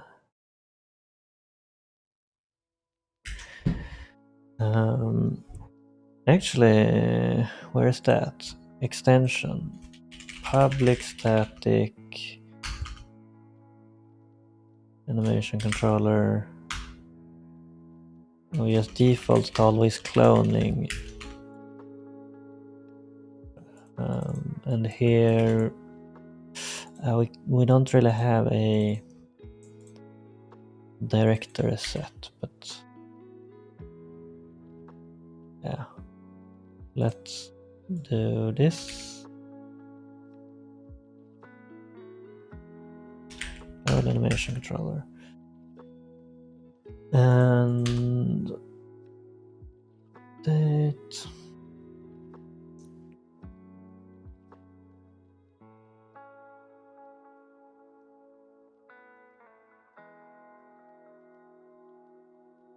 Okay, so that's now working. And animator. Oops. It's in entity, right? Yeah. So here we're gonna have animation controller, set parameter 0, 0.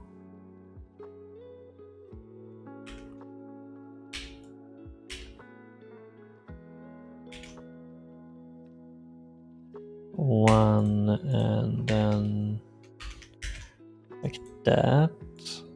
Actually, can you just cast it on int? I've never tried that. Nope, cannot cast a bolt on int. Can you cast it a byte? Nope, okay, whatever.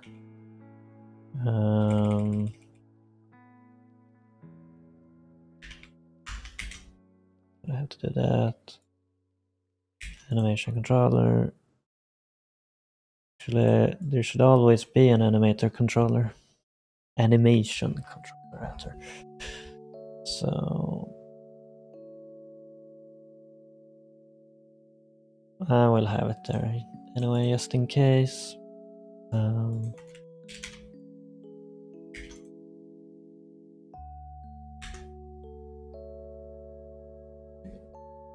Now that should be updated.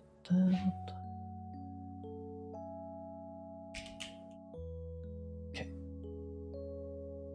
Actually, what's the... Yeah. Okay. So player is now... Oh, there are some big spikes. I wonder if this is garbage collection spikes from something.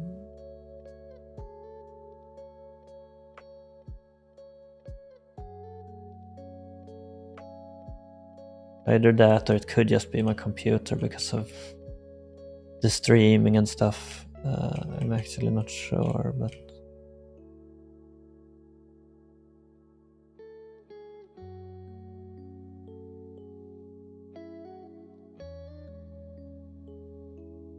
okay, this seems to work well.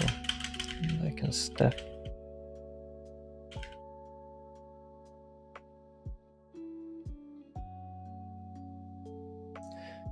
So why is decals appearing below the terrain? That's... Oh, right. That makes sense.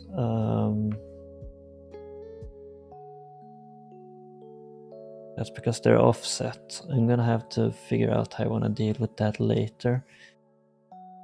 Having some kind of render offset for objects that doesn't affect the draw order.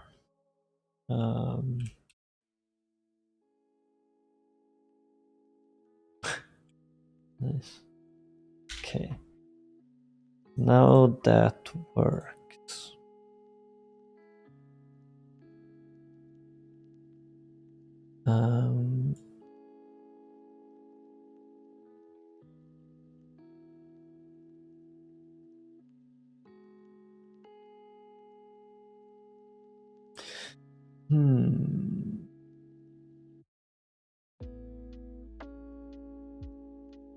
How do I wanna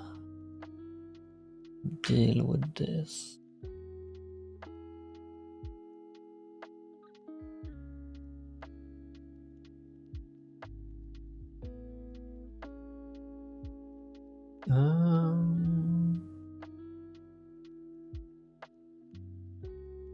Like this is all now set up the way that I want it, but alright, I should also actually... No, I can't uncomment that yet because the properties do not exist. Oh, that's also an interesting thing, the bounce animation. I'm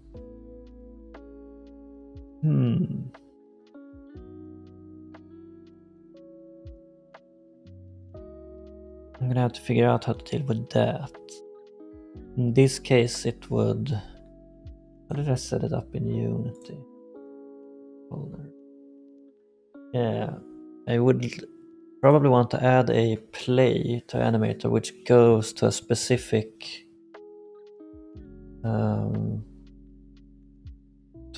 node.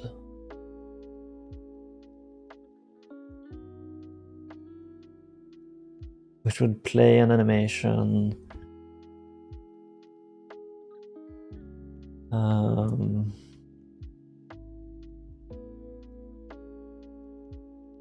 Yeah, this one has exit time to ensure that it actually plays the animation before it moves away. I'm gonna have to set up something like that as well, probably.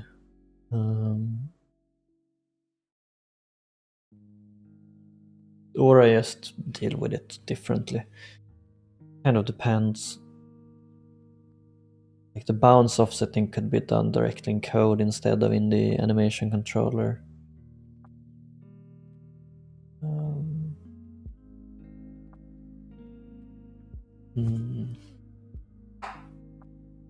Yeah. Did I add any council right line?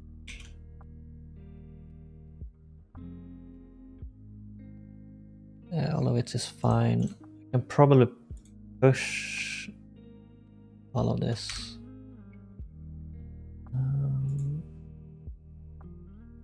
And then start to actually move over all the assets so that it doesn't look like this.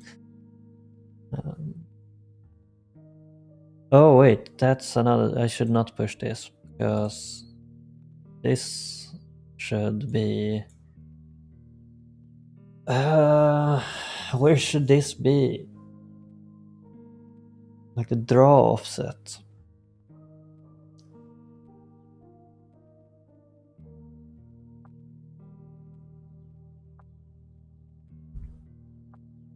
The ideal would be to like offset the visual position, but that kind of doesn't work.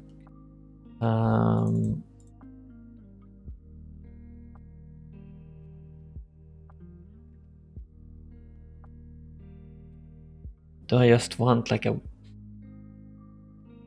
Do I want an offset inside of the... No, I can't have it in the sprite sheet because that's generated from the sprite file and I don't have extra metadata.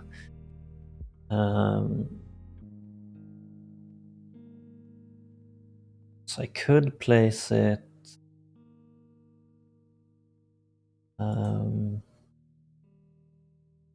inside of the animation controller, add an offset inside here to say how it should draw. But that feels wrong because that is kind of out of scope. Animation controller should only control the current sprite sheet, I feel.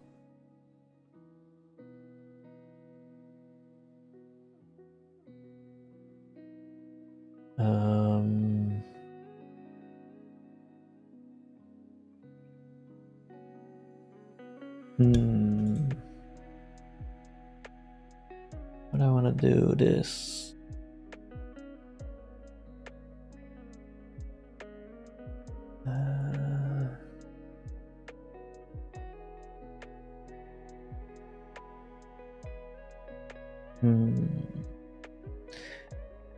For now,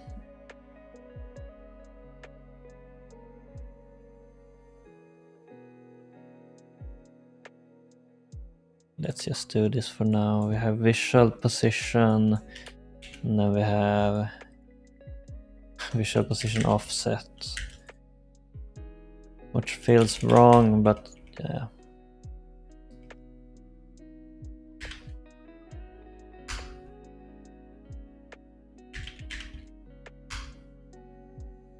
No, just why?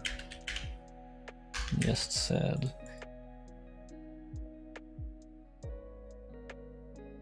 And then in player, yeah, makes sense.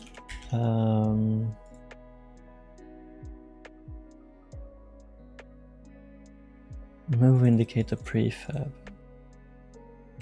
That's kind of funny. Remove that. Public override visual. Oh, it isn't a virtual, is it?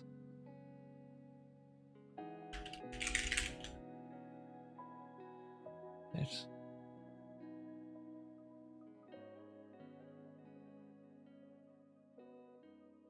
Oh.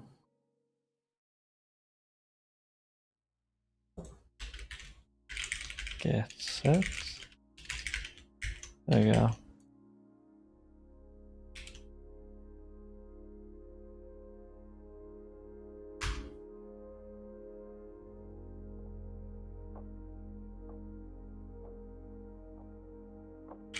Get set 0.25.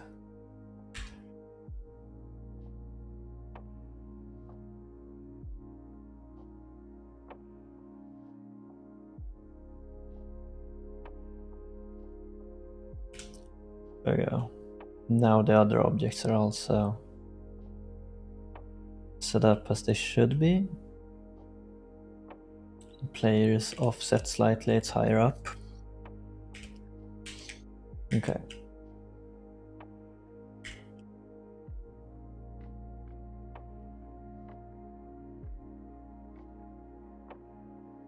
That's good. And now we should be able to commit.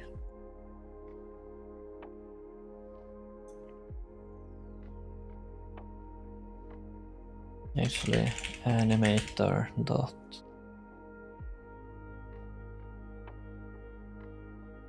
Yeah, the boulder has its stuff.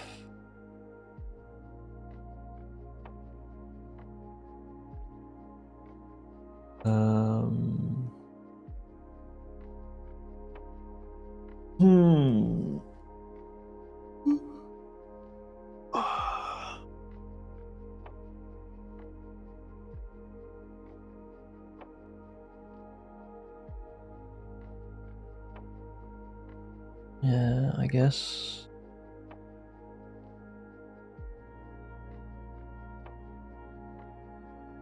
Implement animation controller.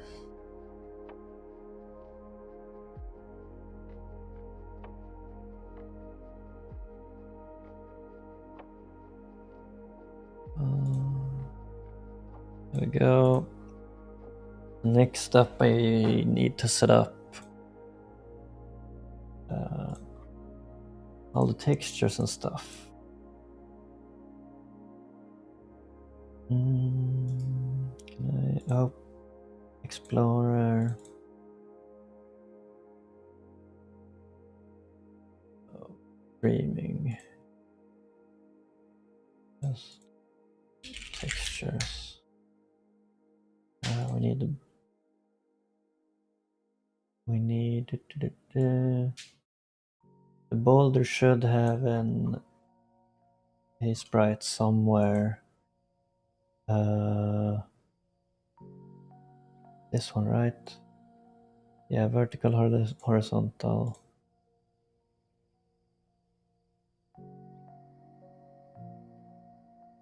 Yeah.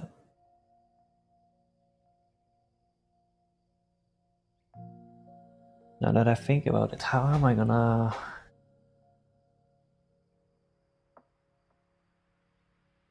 set up the order?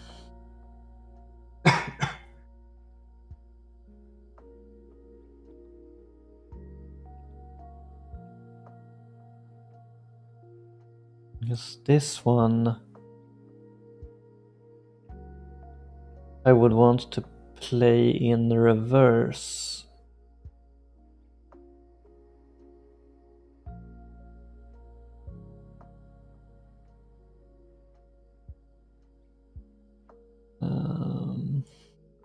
Well, for now, let's just we want the boulder 3 as well. We want 3.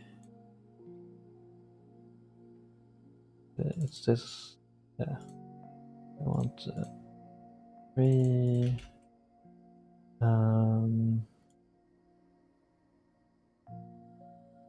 I want that as well.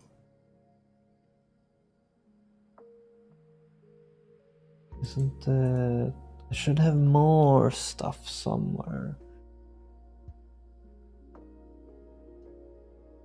Is it in projects maybe? Private asset. Pusher. Yeah.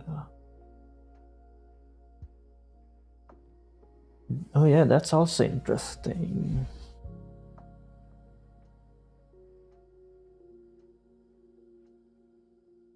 I want a way to deal with this.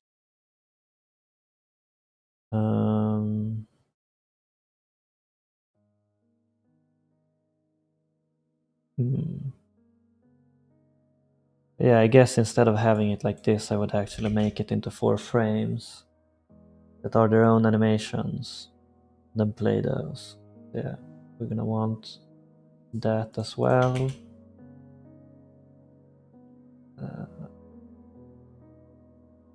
Textures. Where is character? Yeah, that's the old Link character. Sprites. Nope. I should have the bridge sprite somewhere. Audio.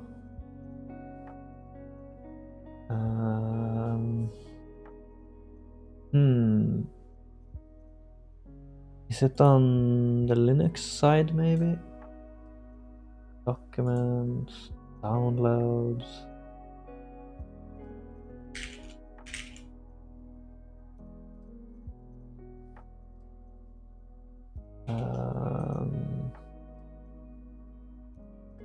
It isn't in recent, is it? Oh, bridge. Wait, bridge is saved. Did I never make the bridge as a... Huh. I guess I didn't have the layers. Well, whatever. Open in folder. Bridge.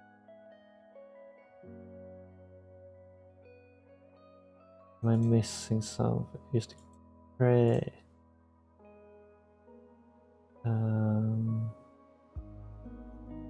The crate I should also have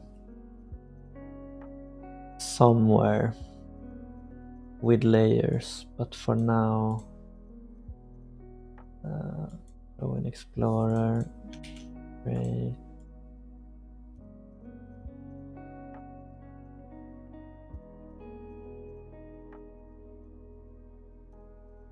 Crate. Oh, platform.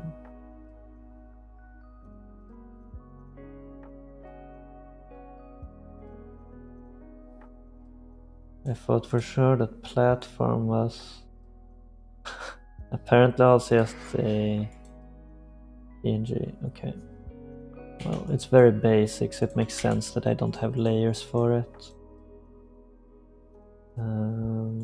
Move indicator as well. Explorer, move indicator. But that one I won't actually need. Animation. Probably. Oh, and entrance as well. Or entrance. So The crate, we have basically everything. Text box, we're not moving over yet. I think this is all of it. Okay. EM shared. Let's look all of this up. Textures, okay. Content.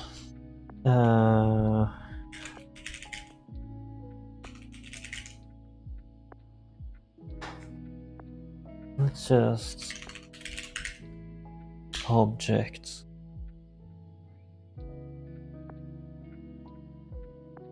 And then boulder. Rename it. Bridge should be. Wait, that's not it. Right. Okay, so bridge. Save as. Oh wait. I think that works. And then create. Yes. Sprite. Create bridge. Entrance. Right.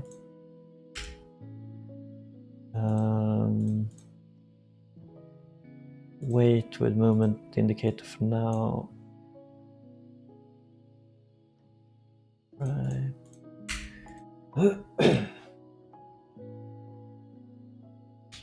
Pusher. Platform.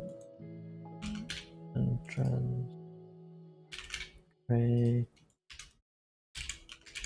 Bridge. Folder. And finally, I have the rock here. Open containing folder. Export as, no, save as. Right.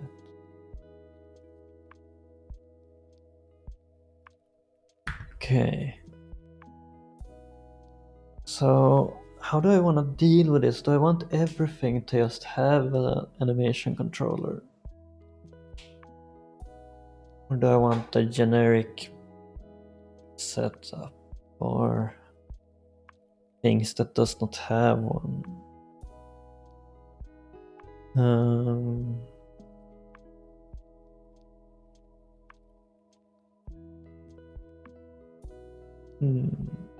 I guess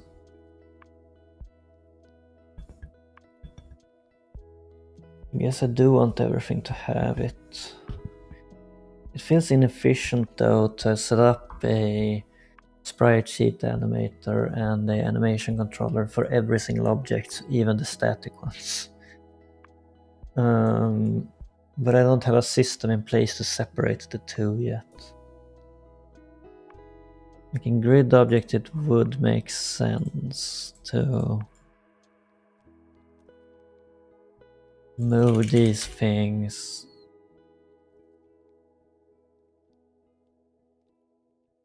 into an interface. Like animation controller or animation controllable. Animation controlled.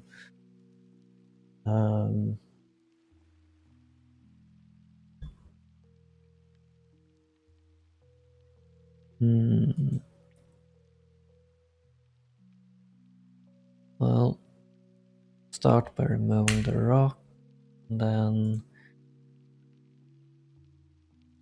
I have bridge, crate, entrance, platform, pusher, tree, large tree.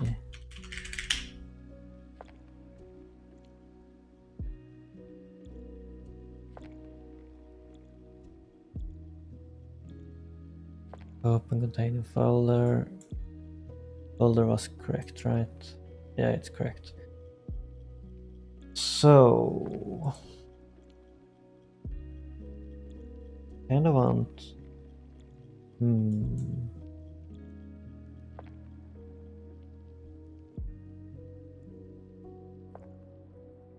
Actually, I did. Let's see here. Where was the clone? I do clone the animator. I could potentially set up a way for the animator to play something in reverse. So we already have like reverse here. But we could double up and have a flag to make the spreadsheet animator play something in reverse. Then we could have a single horizontal and vertical. Well, horizontal would just be mirroring. It would mirror the render. But for vertical, we would want it to play in reverse when it's going, let's see, it's rolling down. So when we're rolling up, we would want it to play in reverse in engine using the same animation, which we can do.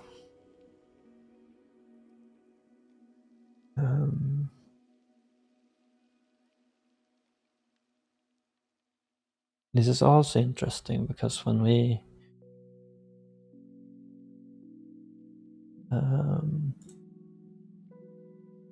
wait, spreadsheet animator is only created.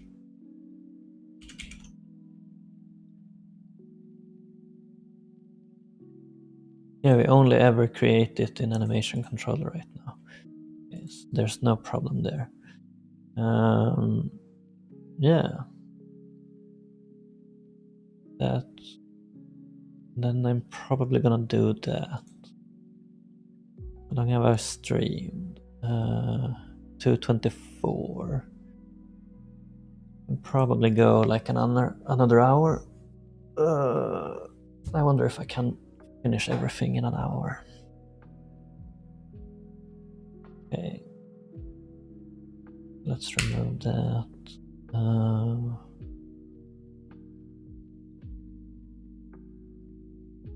I'll move that out of textures later, but let's just leave it for now. So, for starters,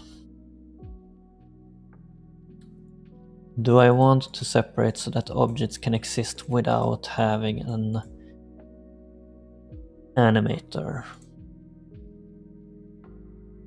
Or even just having a texture? I think the answer is yes. I probably do want it.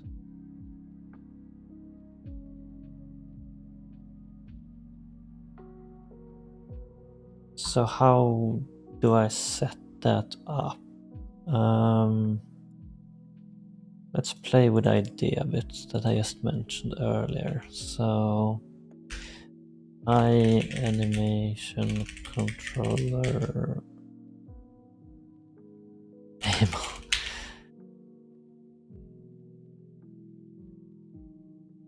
I'm sure just like I has animation controller.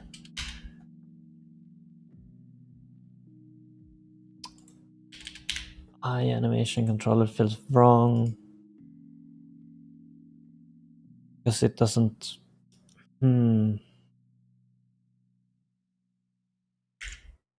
Let's just call it this for now. It feels very wrong, but it works.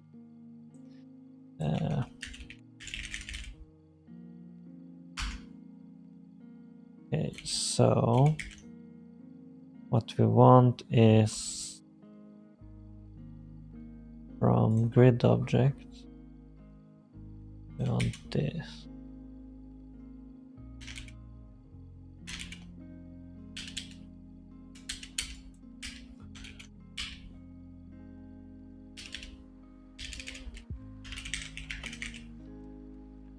Oh, only a getter.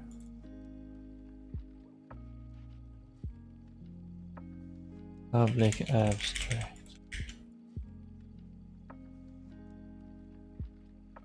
Okay. Yeah. Like that. And then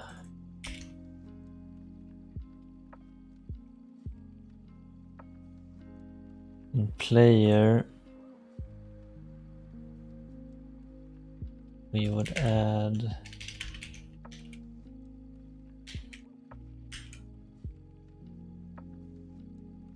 not namespace. There we go. Let's remove this from here. And here, if this is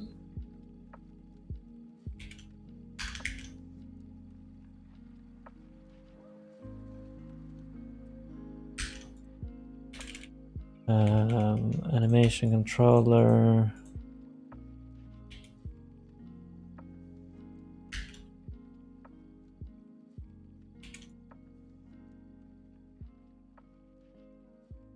object abstract, controller. Oh wait, let's contain fields.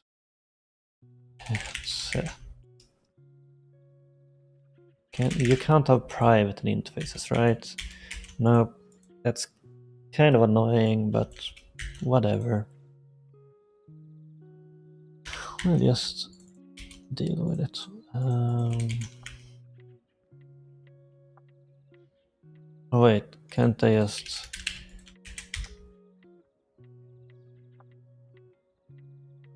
No wait, I don't think I can.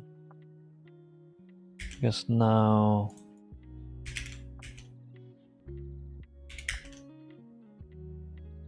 Yeah. Let me get the and setter.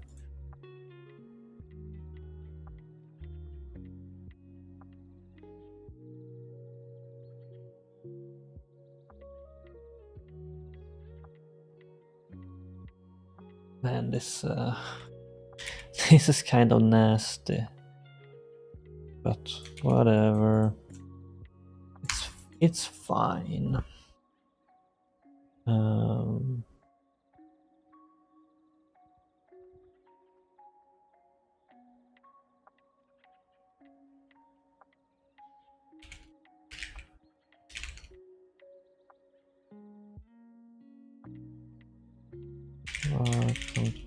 Controller.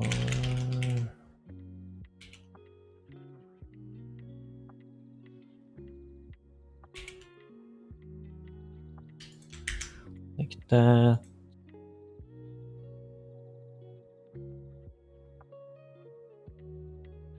And all entities, not... Oh, actually...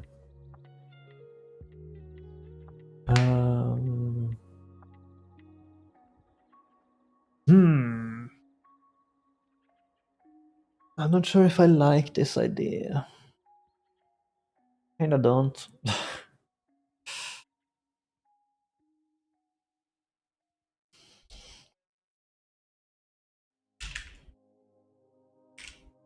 This is a animation controller. Well,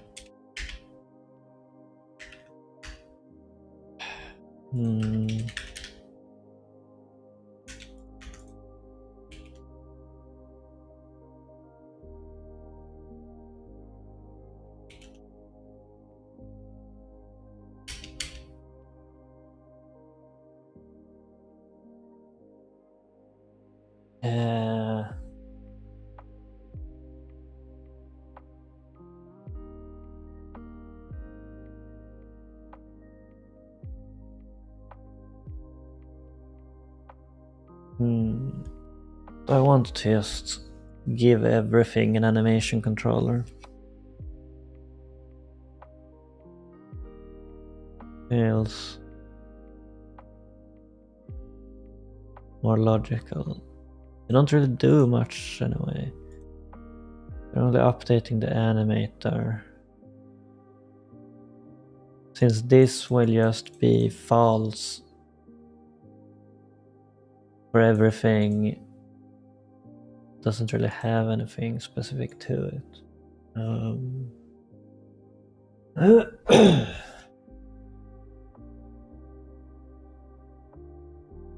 Also, I'm wondering, in the build, what will happen if they have the same name?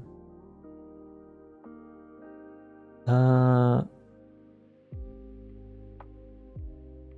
think I want to just undo all of this. Discard changes. So instead,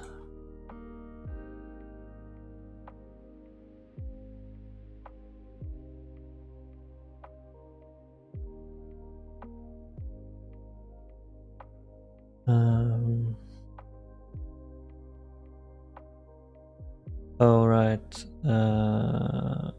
content. Bra. So build object bolder, copy a bunch, bridge, create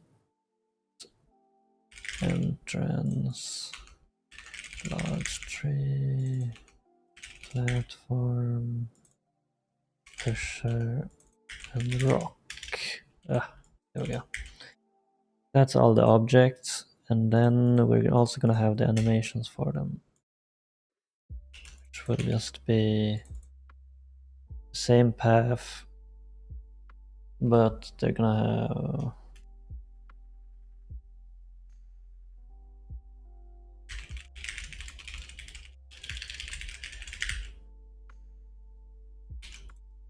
they're all just gonna be like this. Alright. And JSON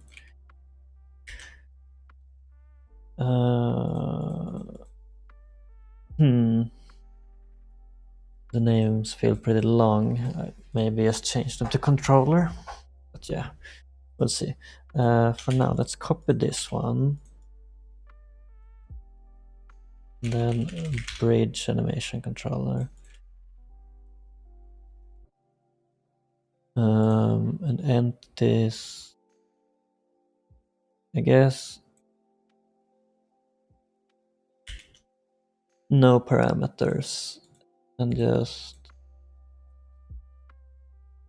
idle, and we only have a single. That's interesting. I need to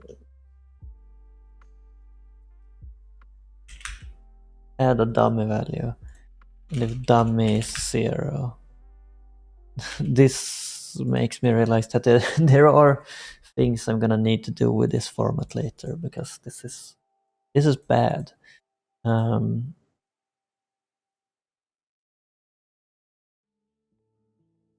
could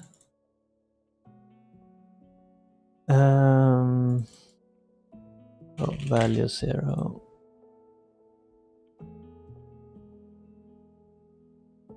And no transition. And remove these. Idle.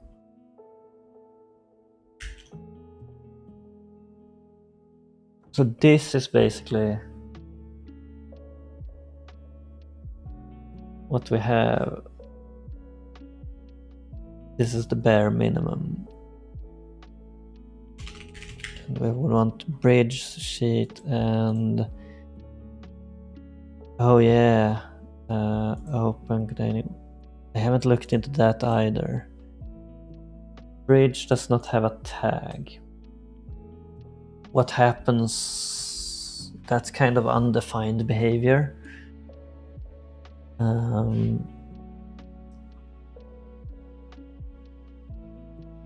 Let's actually do that first.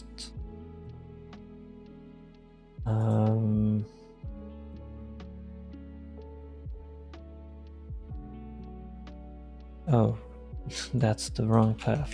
Objects. bridge. Just set it to an empty string for now.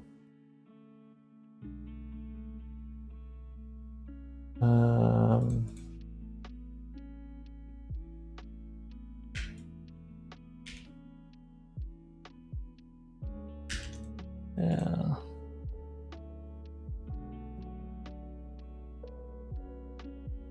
So, oh yeah, and dummy. I guess I would do this and this. This is the minimal right now. And idle also. So like this. Which is not great looking. Like it would be optimal if I could, for example, just do this. Have a top level sprite sheet, and if we don't have an entry or whatever else, we just kinda use that sprite sheet at all times. It would be possible to create something like that.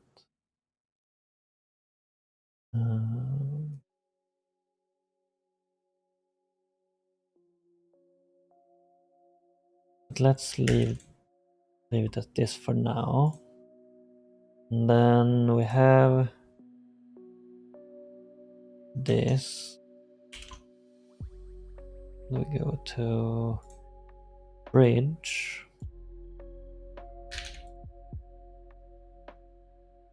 override,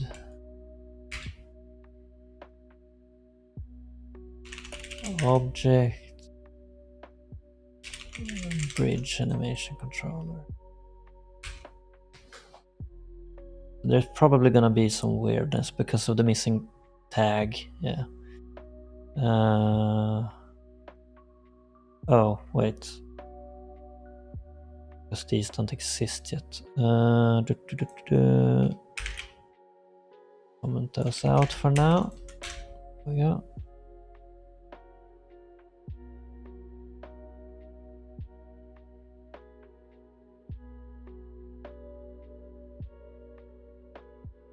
Right.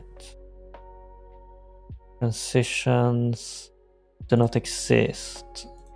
That's true.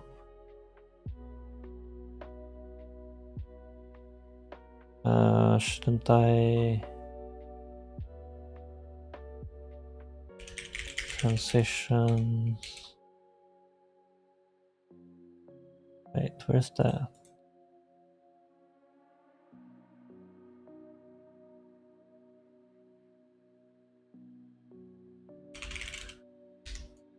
Go to definition. So here, I guess you kind of want an empty for everything. Immutable.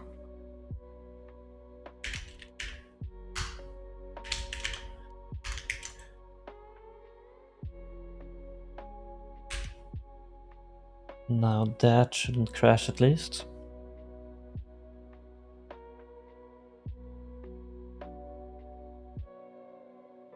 Or so I thought. Active node. Transition. Uninitialized.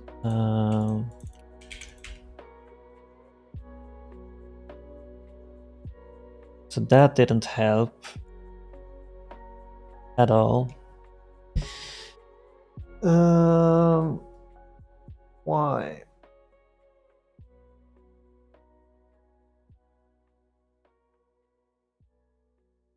Does it get replaced because it's missing? Or actually, I guess this... It does make the code a bit more annoying, but... we should actually check if transitions exist. If active node transitions is not null. But yeah, I guess we can actually place that instead of true. And then here is the same thing. For now, everything does have that, but we're gonna want to deal with that later.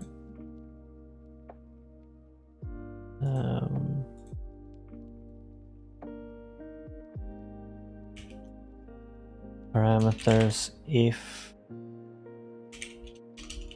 parameters is not null.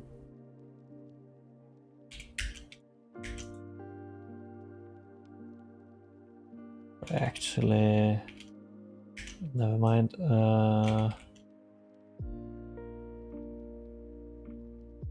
Let's wait with that.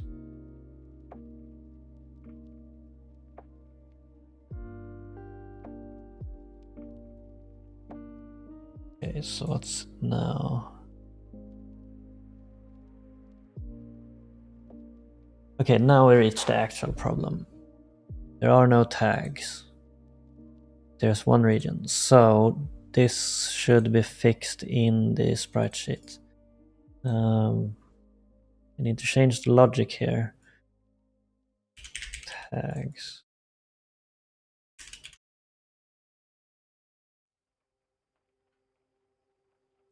So in the sprite sheet animator,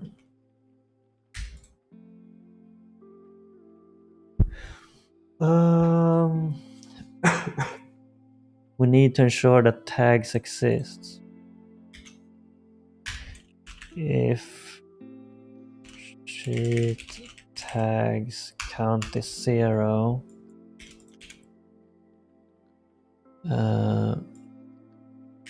spreadsheet does not have any tags.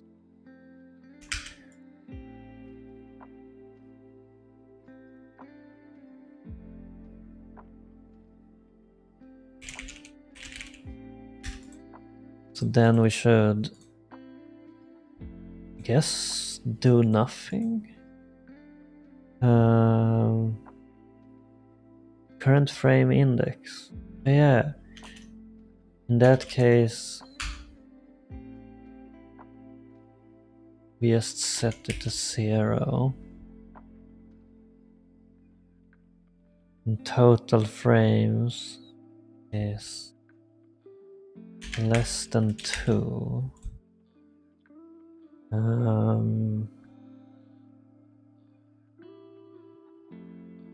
Current tag name.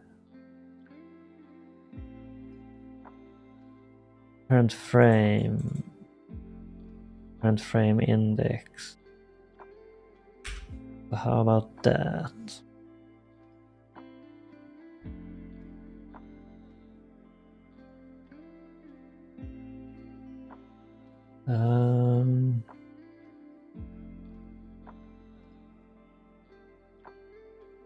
Tags. Oh, current tag is still causing problems. Where is current tag even used?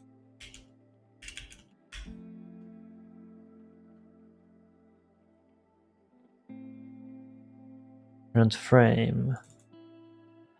Ah.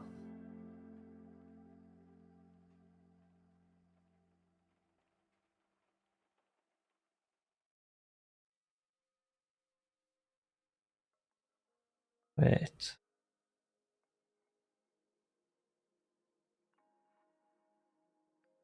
Current frame index. Current frame.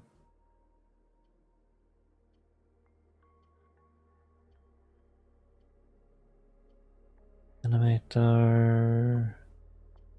Where is... Man. This is... Actually, can't I just create an animation if there is none? Now that I think about it.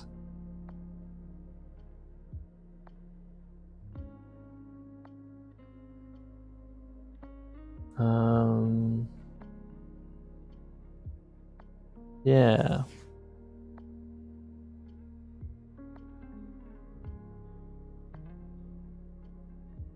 But if we check here, get current frame, draw sprite animator.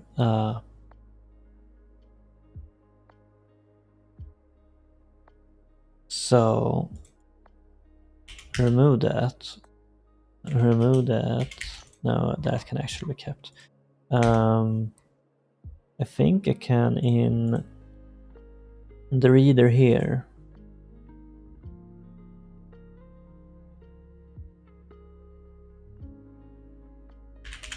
If the sheet does not have any tags, create a empty tag.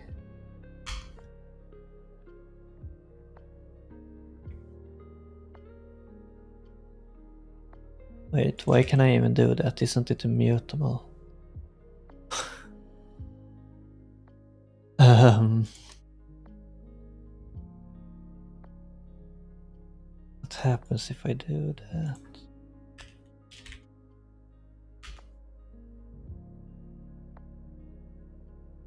This is also kind of problematic.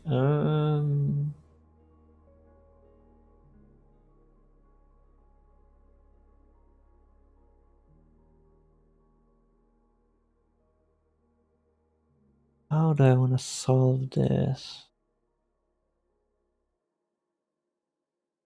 Because it is current frame that causes the issue. I don't want to have to like set up a named tag for everything. I want to actually handle situation where there is no tag.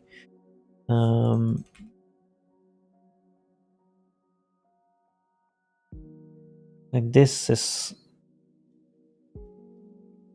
what we're after. I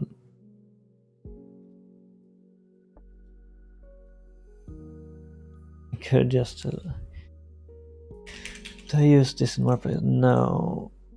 Let's do this. Current region.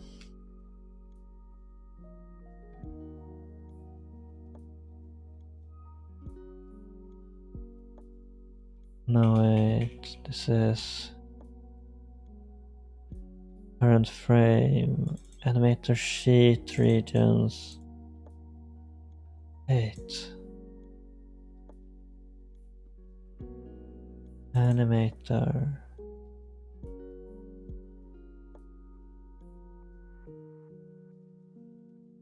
Yeah. Current region.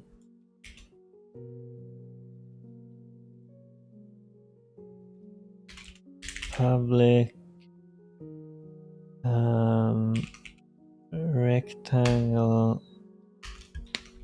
Current region. Which we get by getting the current frame. This is basically what we want, but we need to ensure that we can handle situations where there doesn't exist any tags. And all of this lookup, I kind of don't want all of it. Can I like...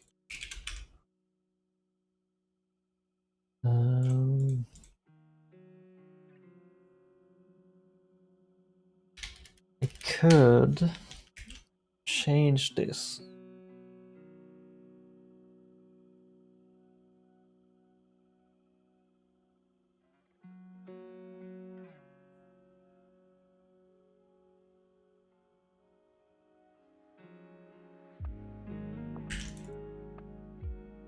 Actually, diaphragms. All we really need is for this to create a dummy tag for the first region. So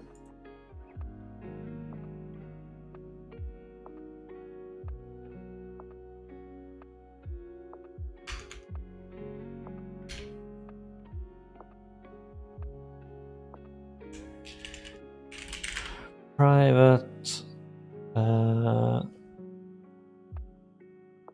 sprite tag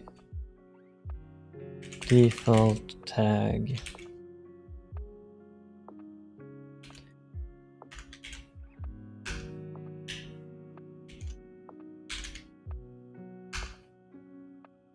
something like that.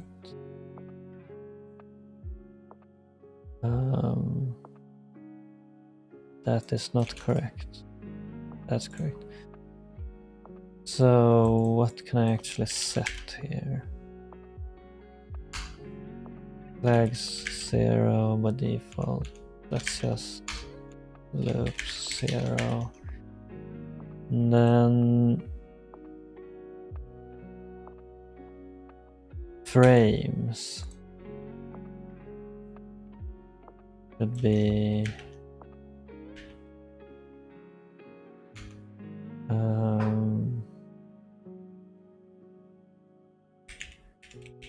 to immutable array.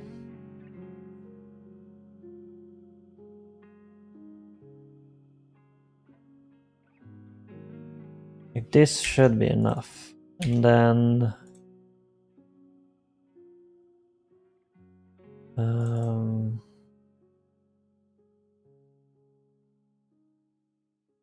oh yeah. Well,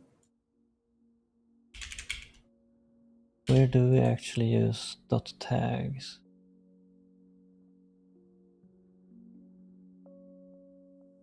Oops. We use dot tags here.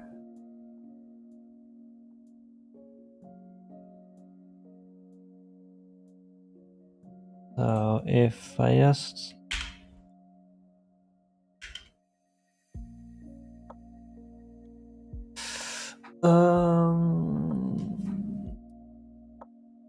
current tag name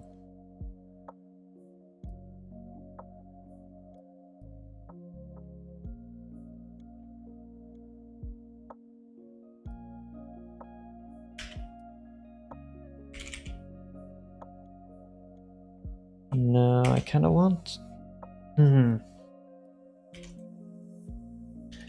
if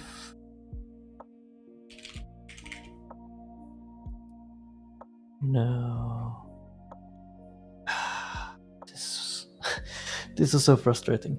How do I want to deal with this?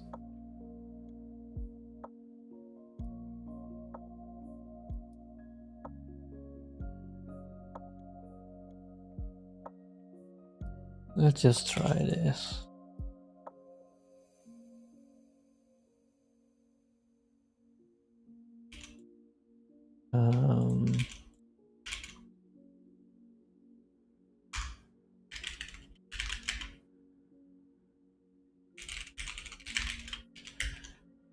There we go. But always just use the default tag. Oh. Rectangle to int.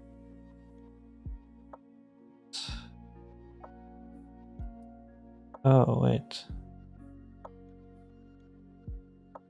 Current region. Oh.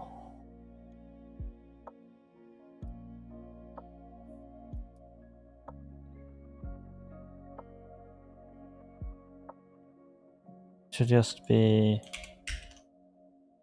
like that, I think. Sheets region.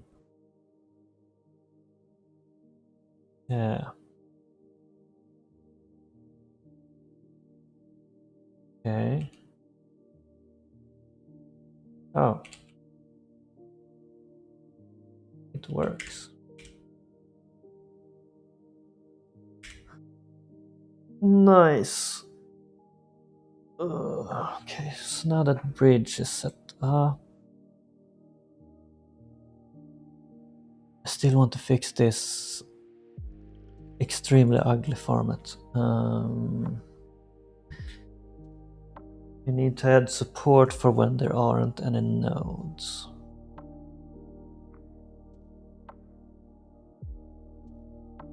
Or rather, add a way to basically just set this.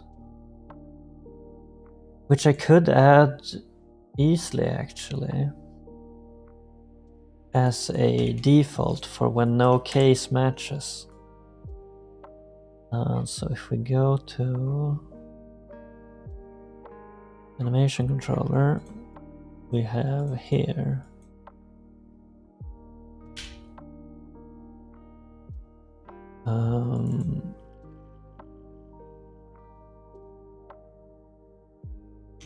let's do this assignment. Sorry about that. And this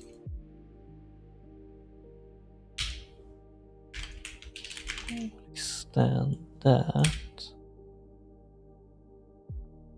and then here we have public assignment default. Switch rare cases we have default.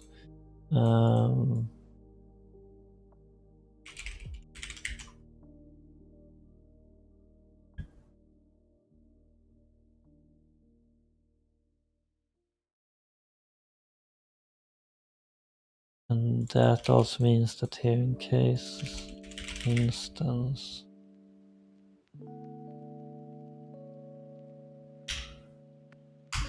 default also need to have it set.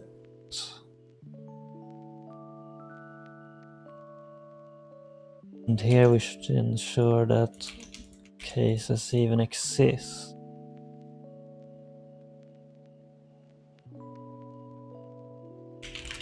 If this is not null,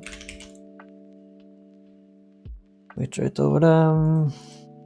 And then in the logic where we go over the cases here, break or found case false, found case true, then here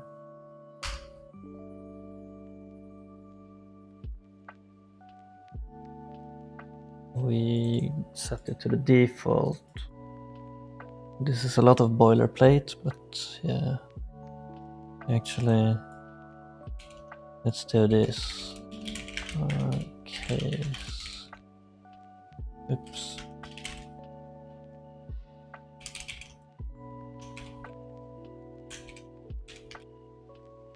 like that.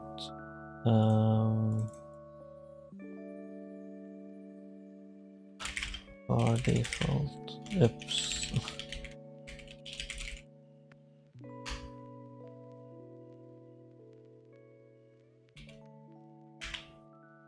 Oh, default, default, then default.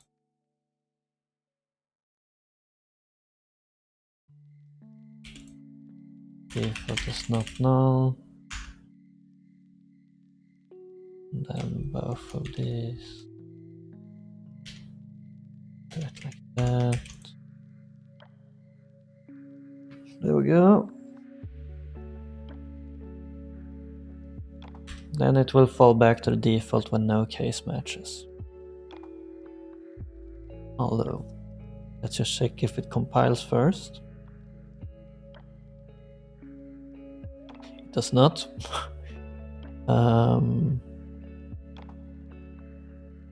Default is null.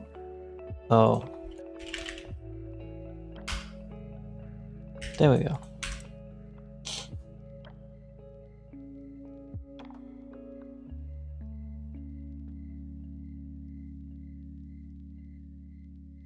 Huh?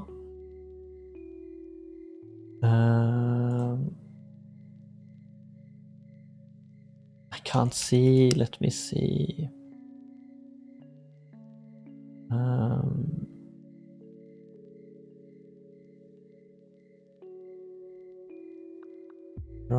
I can't see what it actually is that's causing the error. Can I like get the error to disappear, please?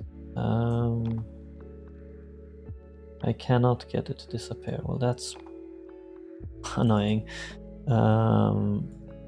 Right, so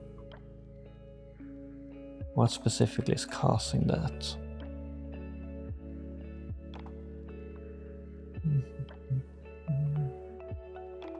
How did I set draw animator 20 instance? Yeah, I'm confused. Hello. Let's see if I do this. Can we get a better idea of what's going on?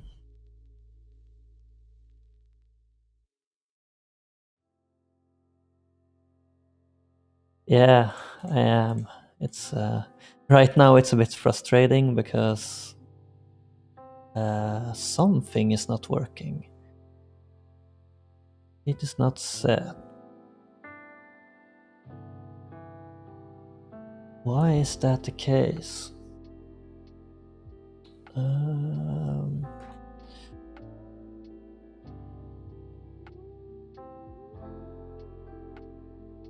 Animation controller.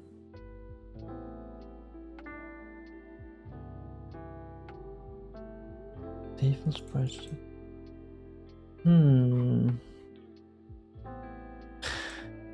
I'm not even sure what could cause this to crash.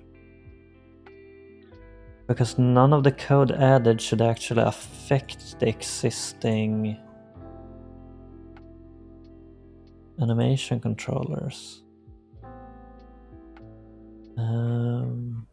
Oh, Spotify died again. Thank you, Spotify. There we go. So why is it doing that? Yeah, that is true. That is programming in a nutshell. But like, usually I have a good idea of what's causing the problem. This time, however, I have absolutely no clue. Let's try and commenting out some of my newly added code.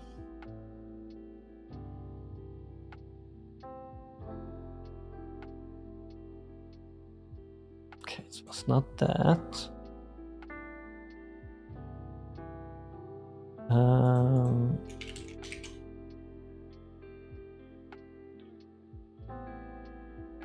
Ads.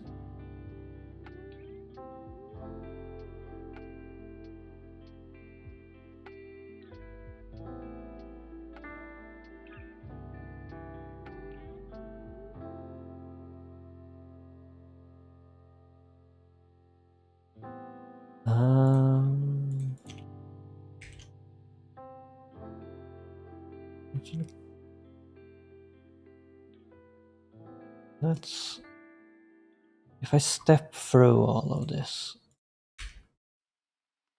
see where it goes wrong. Hopefully I'll be able to see where it goes wrong.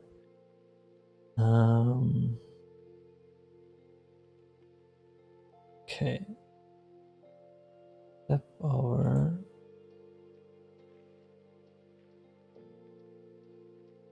And actually, let's wait until we get there.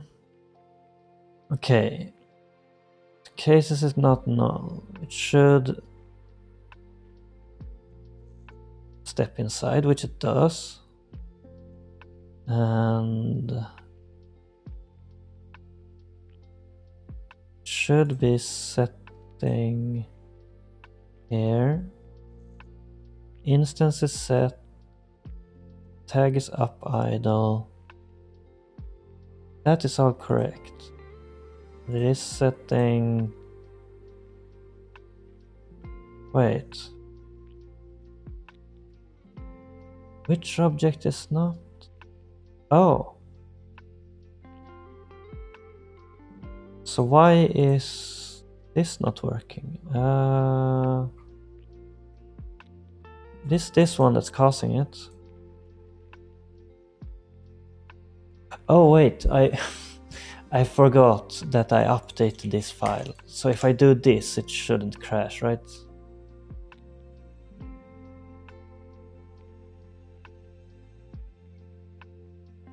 Oh. Yeah, okay.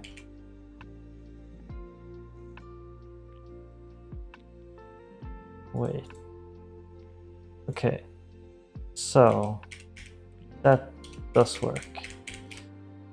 But the problem is that it crashed when I do change it to this, which it shouldn't.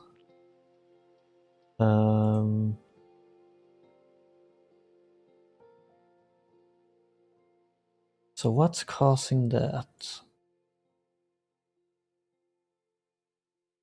That was the entire point of my switch. Case is not null.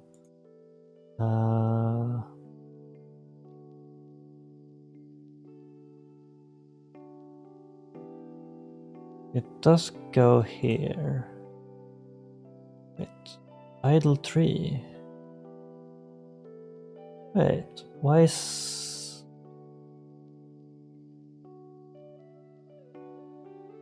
Oh.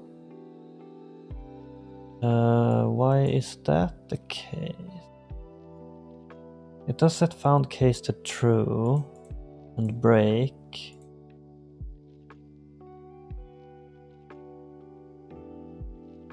So why is...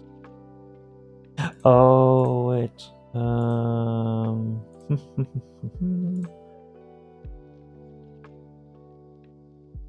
Checking direction value 1. No, that's...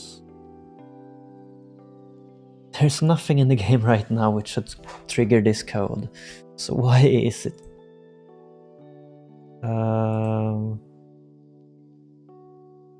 It is specifically...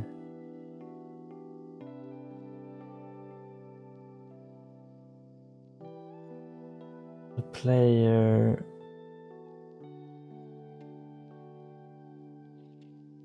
Man, this is frustrating. Why? Also doesn't help that my text editor is lagging. But what could cause this? When we reach here, it is an object. Parameters is direction 0. And if we go to nodes, we are in the idle tree, I think.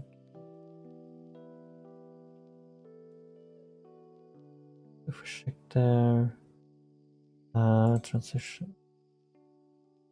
Wait.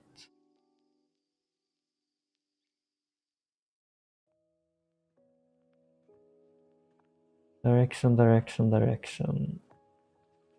Yeah, the setup is correct. Let's drag this out. The editor would please. There we go. Why is it doing this? Reach here because it didn't find... Oh, I'm stupid. No, that's so dumb. I realized the problem. God damn it. Found the case. Should literally just be this. That's all there was to it.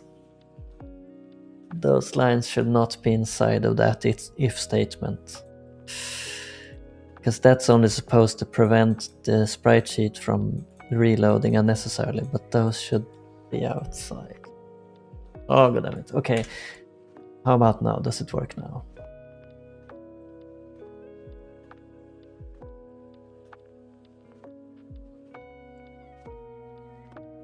Okay, now when we get here, it is correct.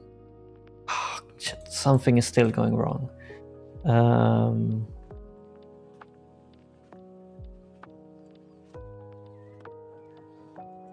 But it should be... Wait. Draw sprite animator. Which layer is it? It is a bridge, so it is the bridge crashing at least. It's not something else. So...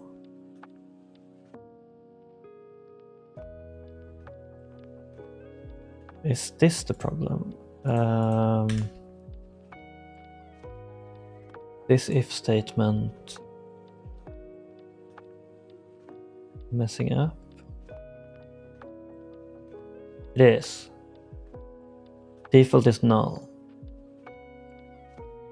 Why is default null?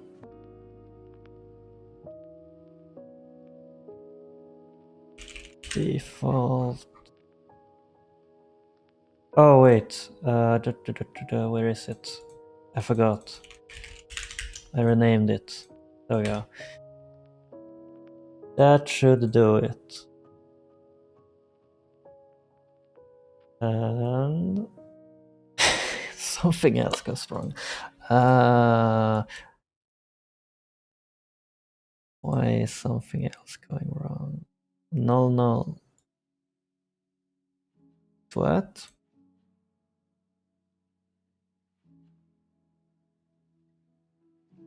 Wait. Okay. This nodes, the first node has default.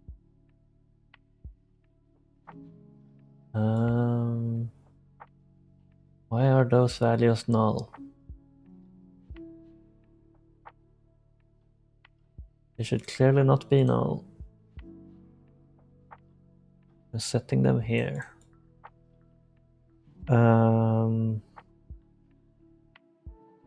Heat and tag.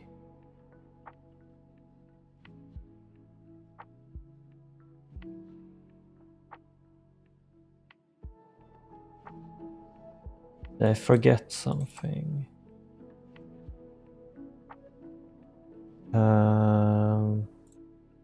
No?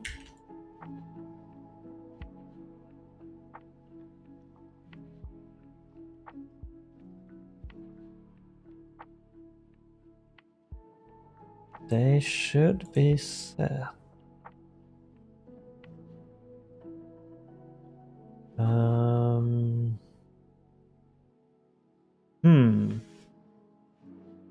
Well, that's a frustrating one.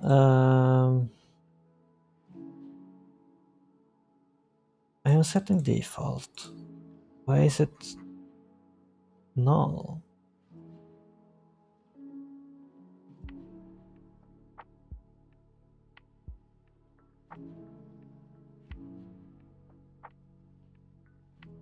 I go here.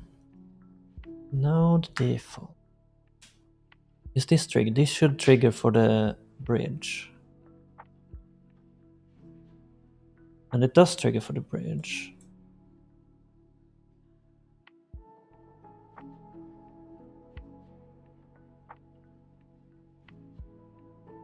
But default... No, the default is not set.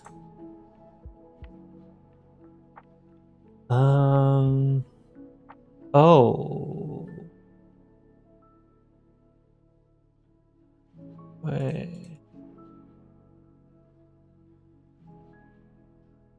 Which node is this? Yeah, that's correct.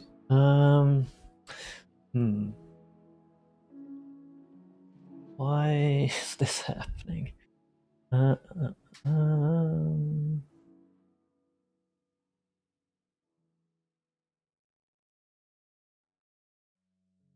Oh, wait.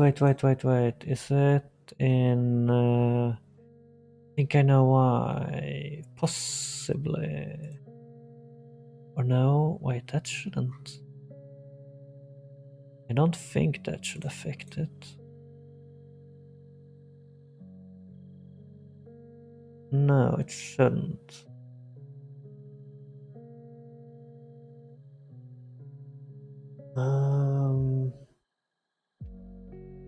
Hmm. Why are the values now? It's very confusing.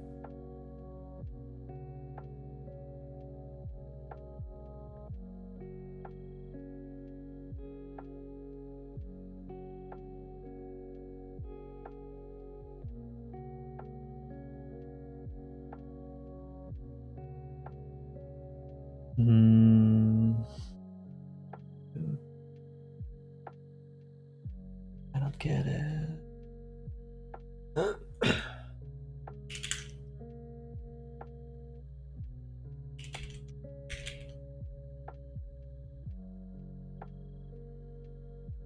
Generation controller. Default. It. Wait, should it be? Did I just mess up the formatting? Isn't this what it's supposed to be? I think that's what it's supposed to be. Because it's supposed to be the same format as this, just without the value. That should fix it, I think.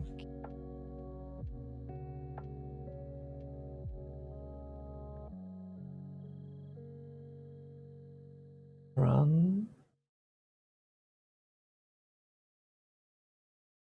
Okay. So that is working. Now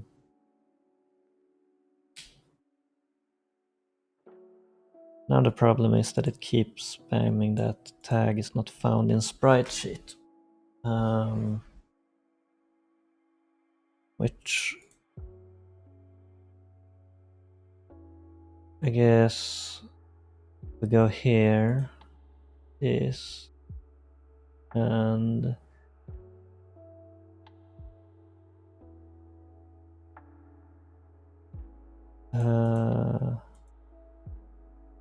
wait, does that mean that it's time to play it every single frame?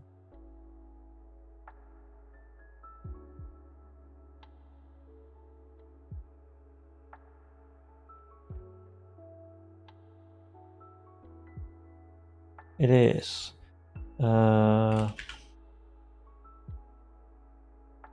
We should just add this little extra logic.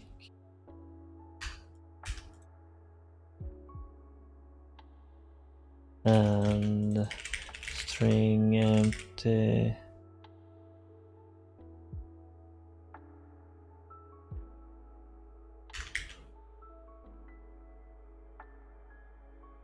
Information frame index 0.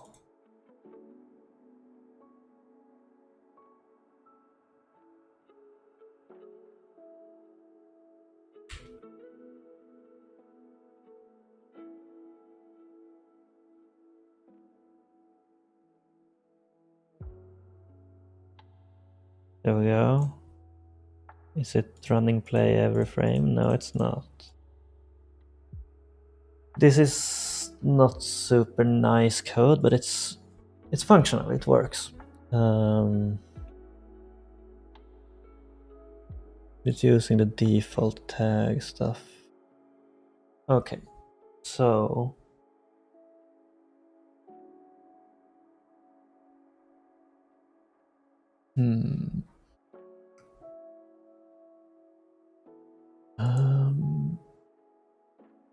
this is now functional.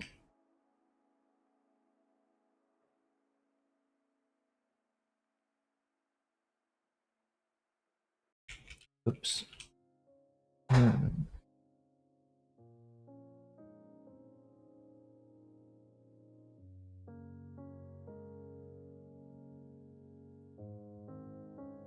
Now, what happens if I simplify this further? Like this one, it shouldn't have any parameters set here. Will it crash because it doesn't have any parameters now? Or will it work still? Yeah, it doesn't have any parameters. So if parameters not null,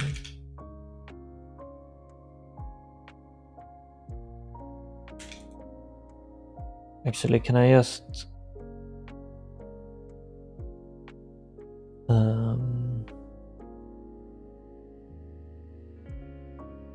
I should just create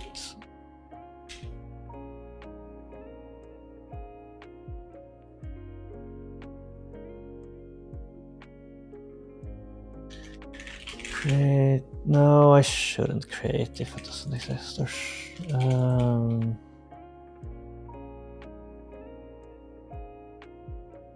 Yeah, I should. It just cleans up the code a lot. What happens if I do this? Will it be overridden with null by?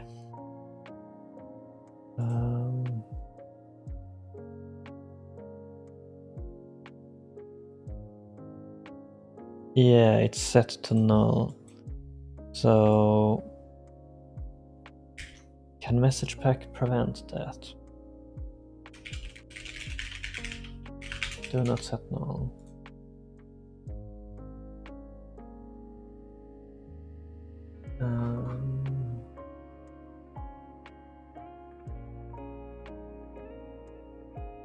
Message pack C#, keep default if null.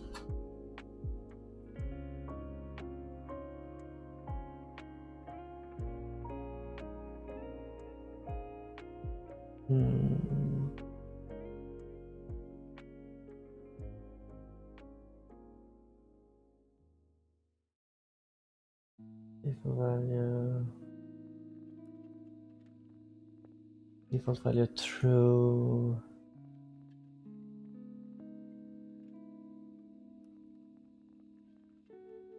I can't see a way to do it.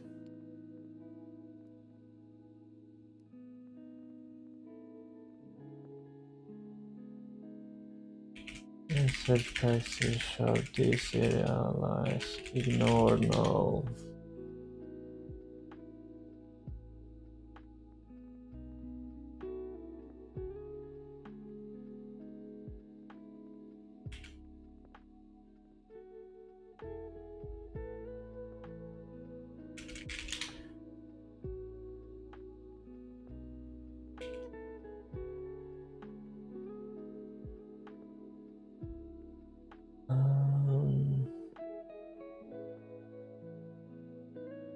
Message pack C# null value handling deserialize.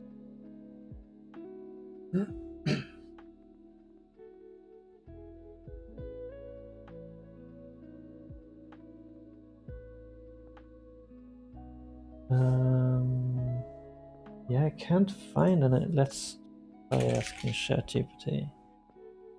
Can I use name of the package? Go.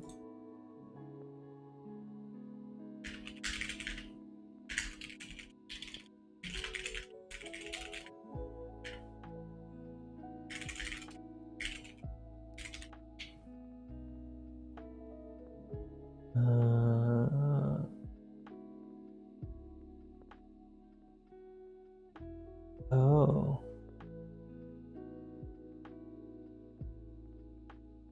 With resolver.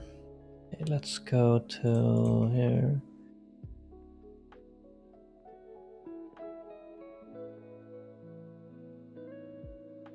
Oh. With resolver. Is that it? That resolver. It overrides. Oh.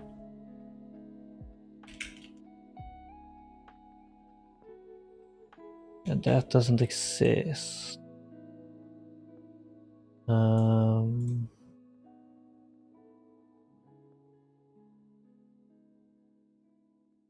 Didn't I do something similar elsewhere?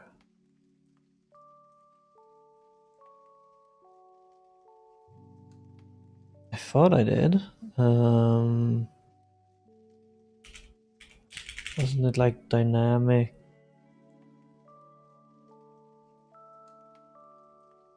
Wait, mid resolver. Oh, here.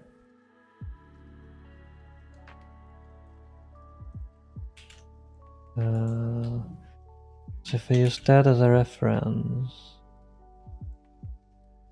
Oh, wait.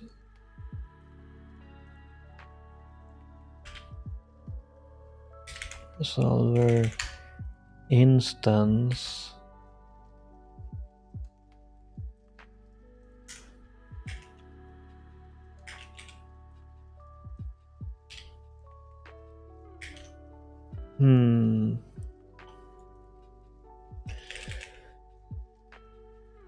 And that seems wrong. Let's just say does not exist. Ask ChatGPT to clarify.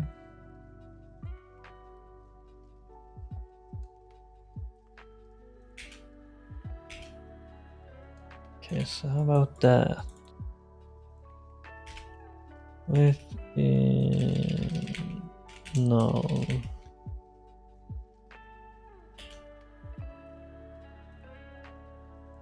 Message pack. Yeah, ChatGPT is just lying to me.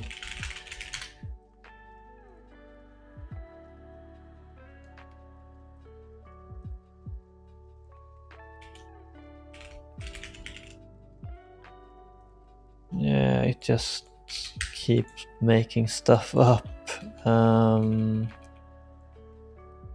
Let's undo all of that. Okay. So does it just always set things to null? That's very annoying.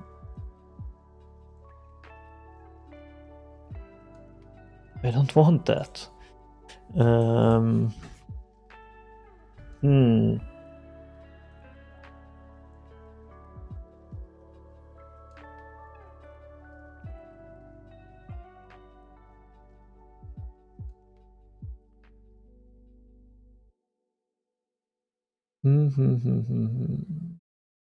What do I do about that?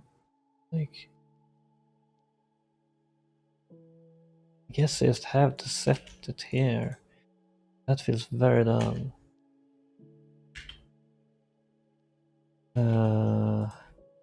If no, like that. How can I make that nicer? Quick fix, use compound. There we go. That will create it if it's missing.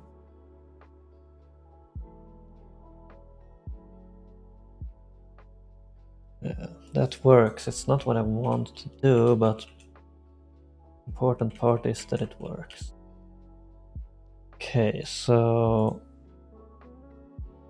now I have got it down to this. Which can I just use empty string instead?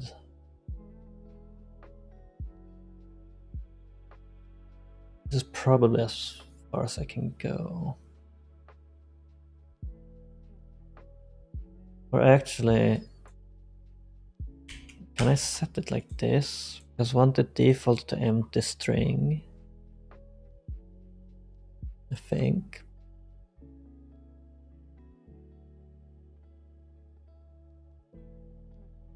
No.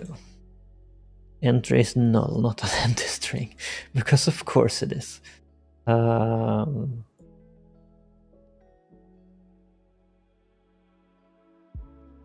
again, like entry string empty.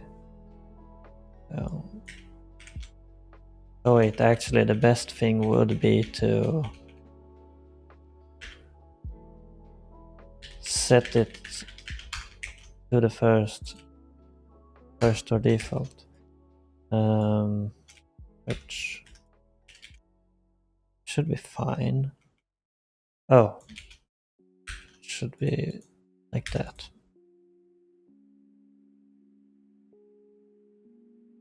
Like that.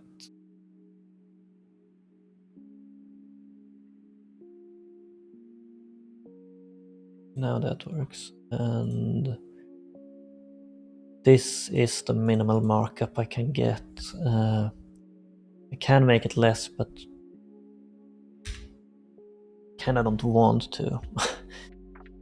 It would make sense to require at least one node.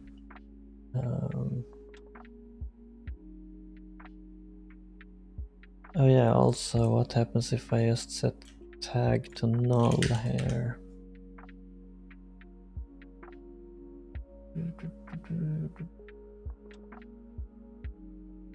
Yeah, that also works. That's nice.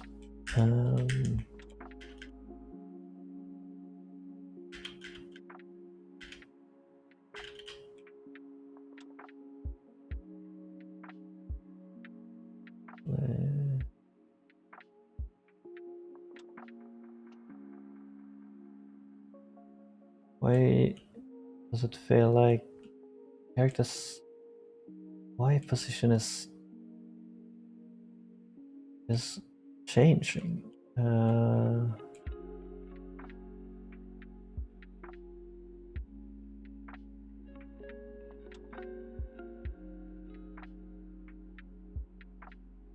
Oh, I think I might know why. Yeah, I know why. It has to do with how I render things at the moment. I'm gonna have to write that now. Write that down. Fix Y position of draw when object isn't exactly 32 pixels tall. That's the problem. Okay, but let's ignore that for now and create this for everything.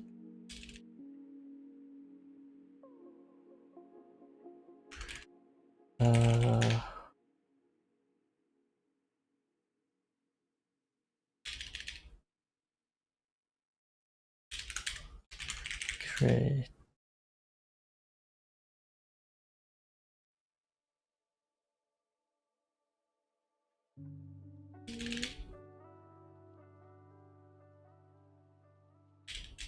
entrance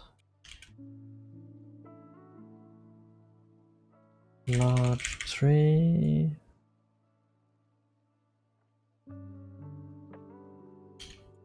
Wait, yeah, I did mess that up.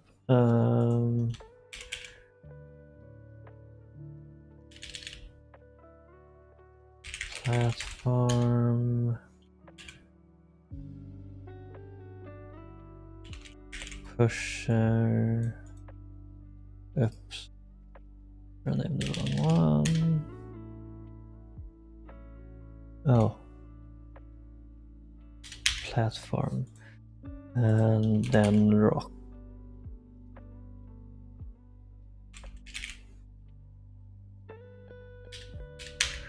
There we go. It's all of the objects, and I just need to change so that it's pointing correctly. Bridge, create entrance, large tree, platform, pusher, rock. Okay, that's all of them. And then we uncomment it. That. And then we just need to change this. Oh wait, where's moving platform? Moving platform is... Oh wait, it's just called platform. Platform.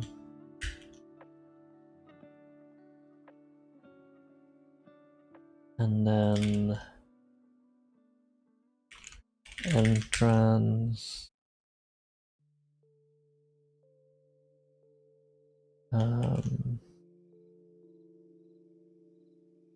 For sure it's gonna need some changes.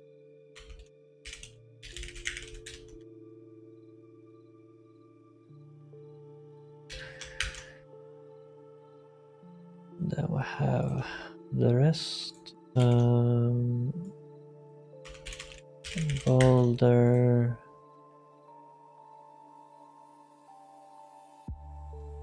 Crate. Oh. Large tree. Oh, pillar doesn't exist yet. A rock for now.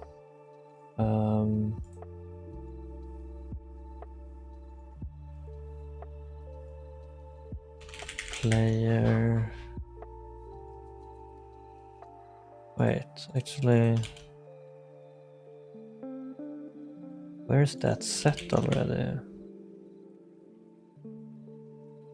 Oh, like that.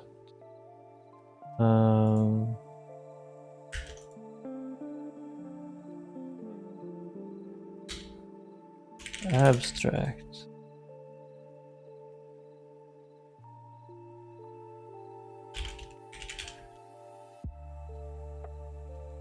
Get.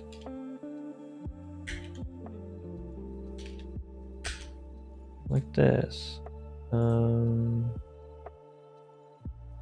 Empty is also an abstract. Vehicle is also an abstract. Bridge is not an abstract, but it should be question mark. Abstract. Oh yeah, I need the key as well.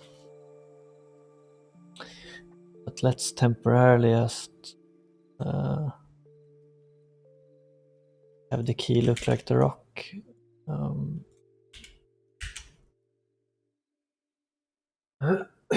Okay. Is that all of it?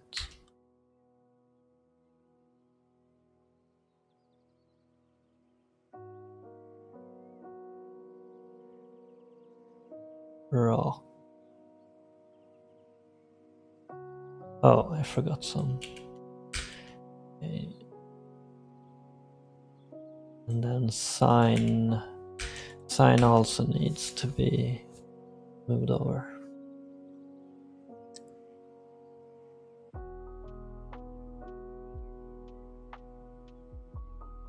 Oh.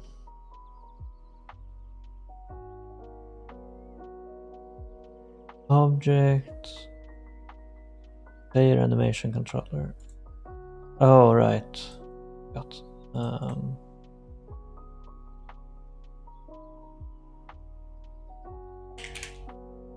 Characters. Player.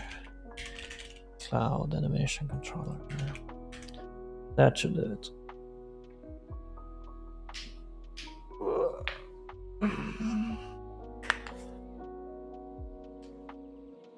Nope. Is moving was not found in controller. Oh yeah. I should actually change that. I'll put a warning here. How do I do that? Warning, log warning.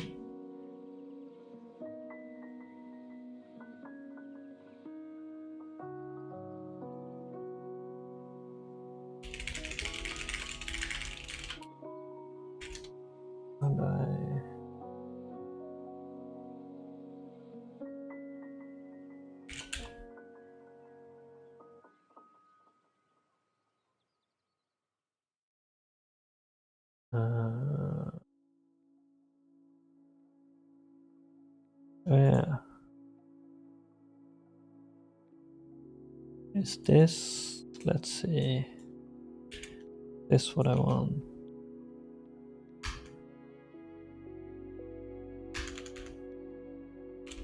Console, warning exception.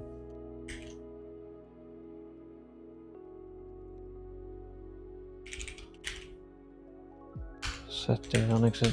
This is gonna spam probably, but let's see.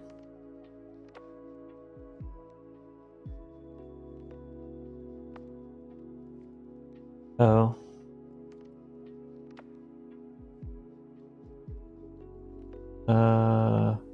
Value cannot be null. Well, shit. Why is that the case?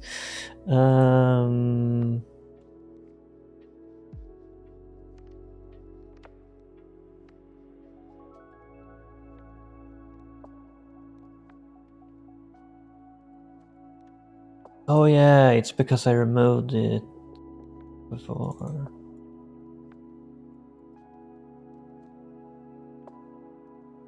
So let's just tag name null. Oh yeah, like that.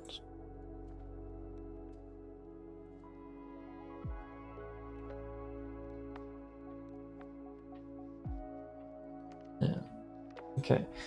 So, well, it's very noticeable that there are clear rendering issues when things are not the exact right height, which I will have to fix later.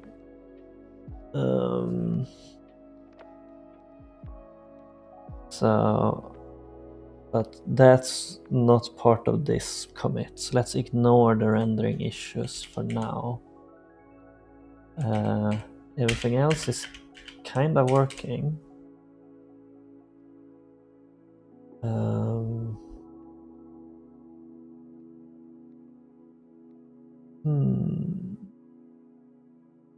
So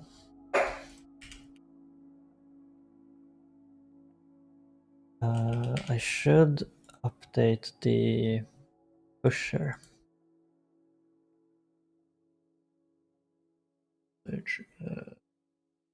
Close. Let's just close everything and open. No. Painting folder. Drag it there. Okay. So yeah, is there a way to select all the layers? The need is to be 4 frames. New frame. New frame, new frame.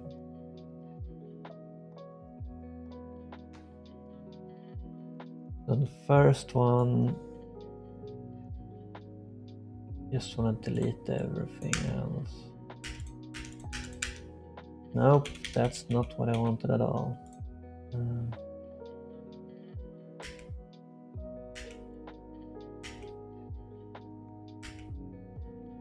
Why is it not? Oh. Why is selection being removed?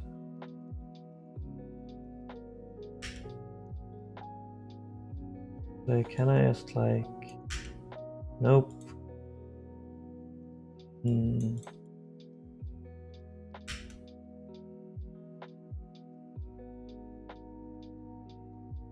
Background, oh.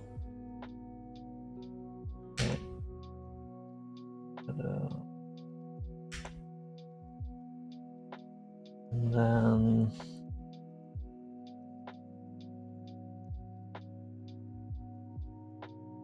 yeah, I guess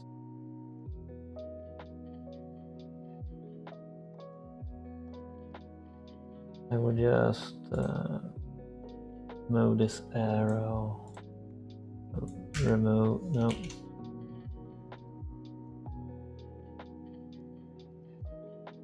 Yeah, I can do that pretty easily. Okay, let's wait. If I do like this.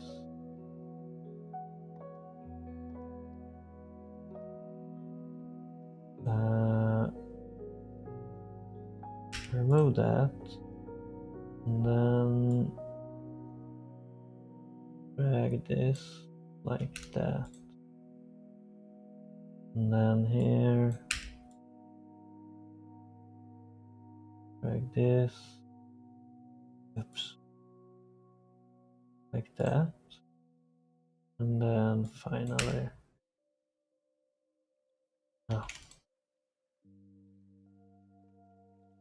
like that, which is the correct, and then we just want to change the canvas size.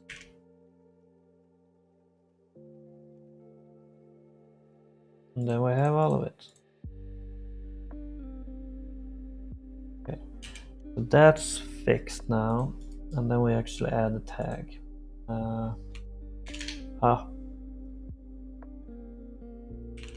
Right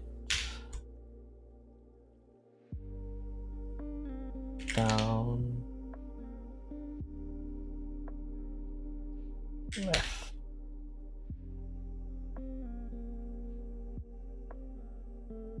Why is it looking like that? Oh, I get it. That is what we want. And then here we're gonna have it be copied from player. Only have one tree. The default. Now we have direction.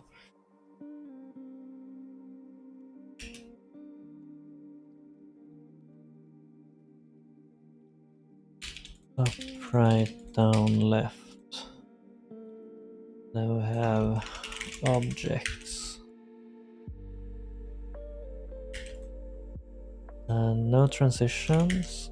That should solve that. We just need to, in the pusher, set the direction.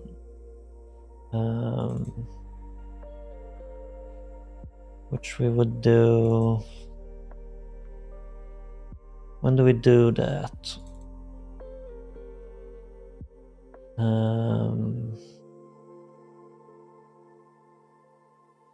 Yes, here.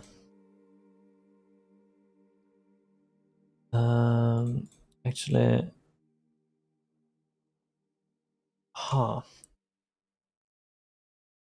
public over. Now let's have it be set in.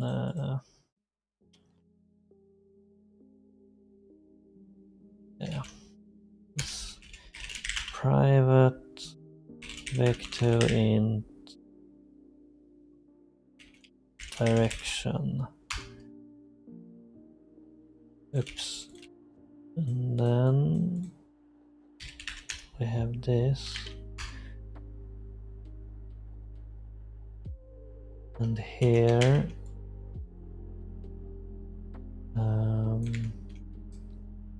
we're gonna have animation controller. No, wait. Animation controller. Set parameter 0.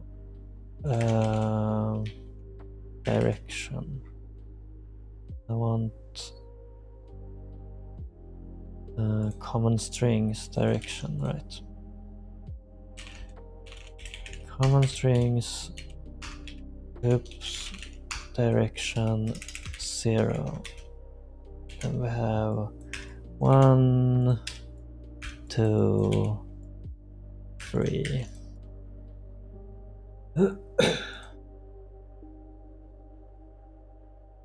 Like that.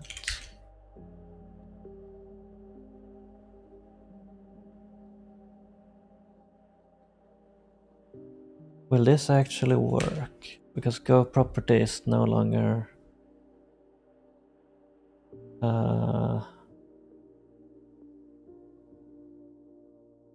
index out of bounds.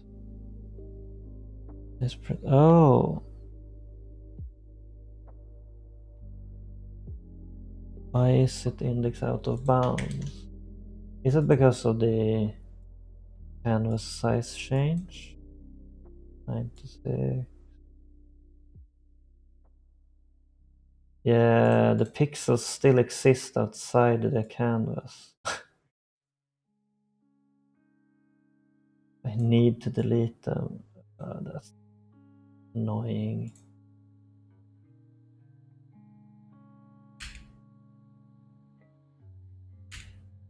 Oops.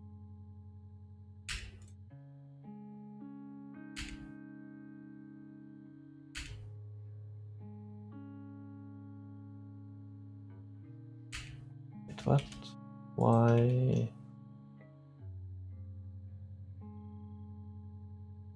Did I messed up somehow? No, wait.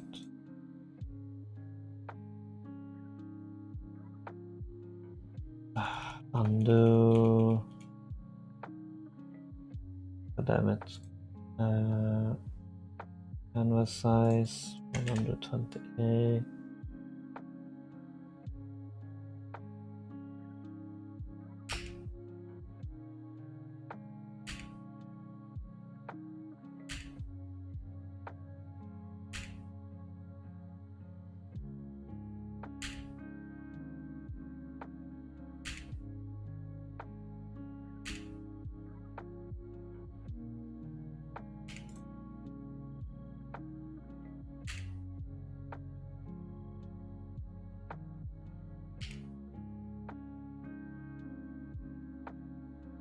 And here.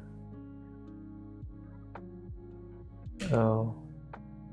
Delete the pixel size.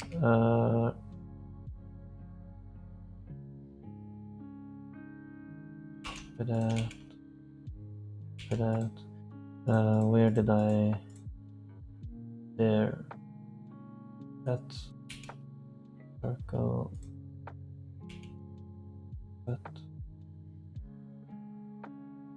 That circle. BG. Circle. Now they should all be, yeah. Okay. And then now it all looks correct. And hopefully, if I change the canvas size, trim. That's what I should have clicked on. Now I know that exists. Okay. So now it should no longer be an issue.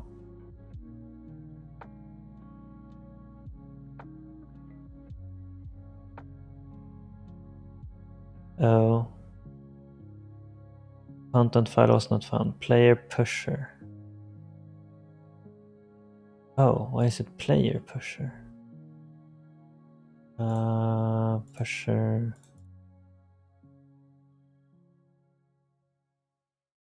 Object pusher. Oh yeah.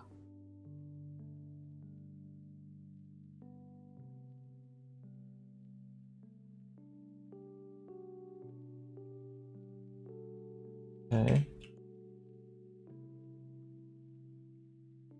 So this kind of works, but there is of course the problem. Since I changed... Oh god, that is awful. Tag not found in sprite. Why is it?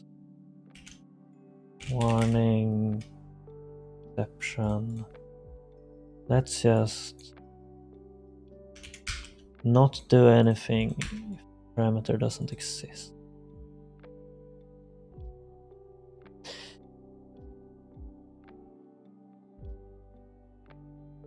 Tag not found in sprite sheet.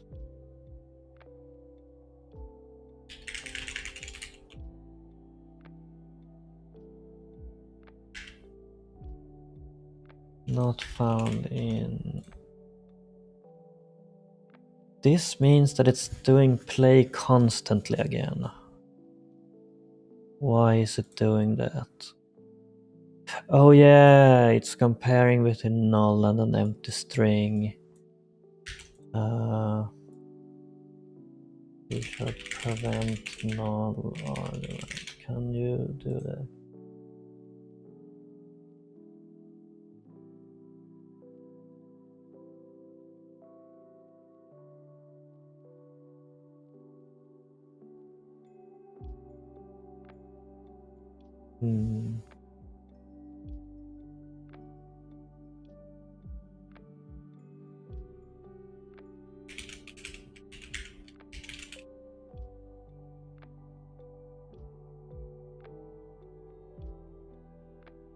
Yeah, this is caused by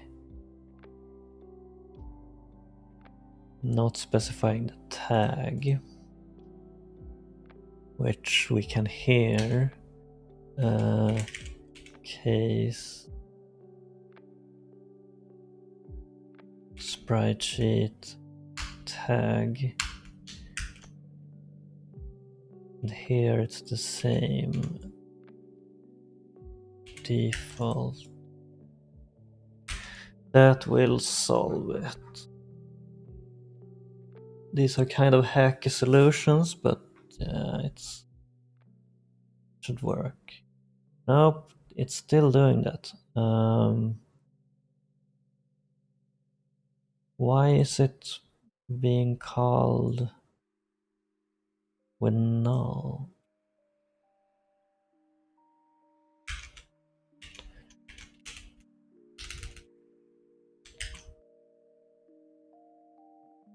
What is this for? It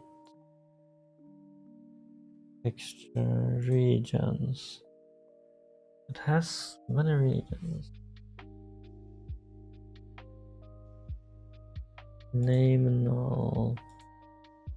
I have no way of knowing what it actually is. Wait, vertical. So this is for the boulder.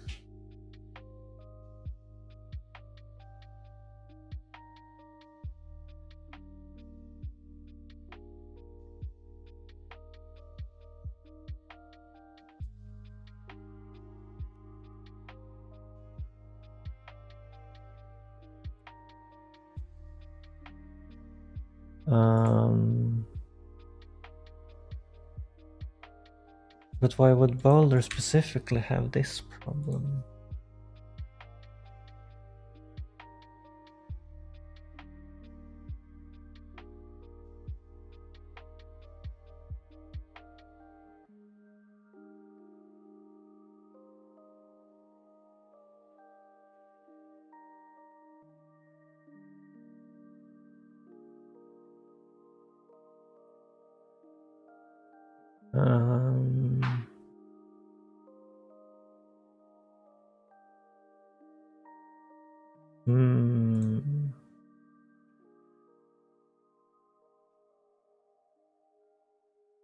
Go to influence. So where am I actually using it? Wait. Play. Oh. Why not doing play anywhere? What? I'm confused. Oh, I'm doing it through set sprite sheet, right? And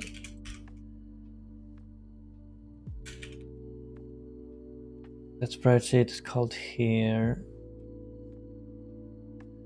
It's there.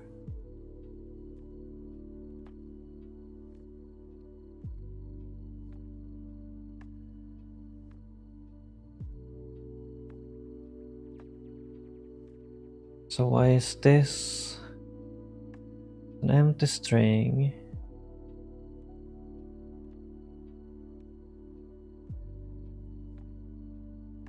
Tag name, vertical. Oh.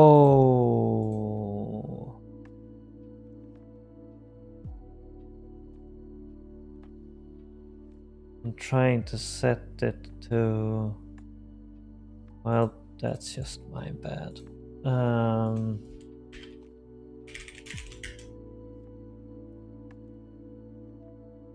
Something like that. Oh, right. Tag vertical.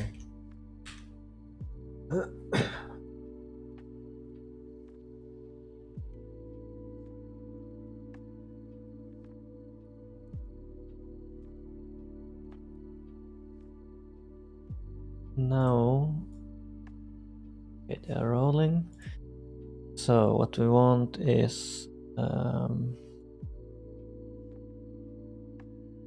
want to check that it's not doing the weird stuff here.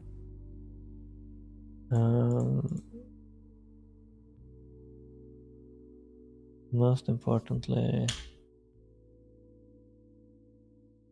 name.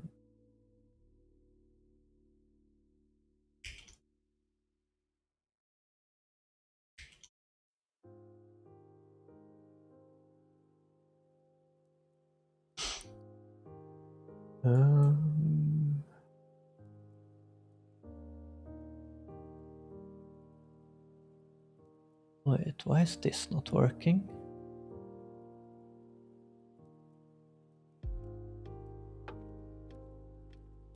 Sprite.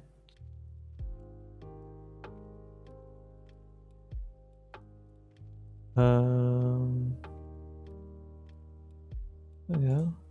No, it works. It stopped working. Okay.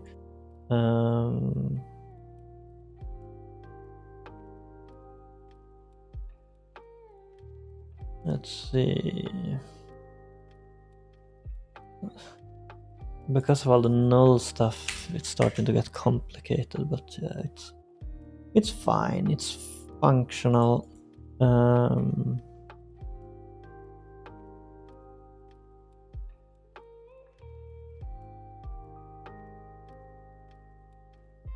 So I want to set up the boulder animation like I had here.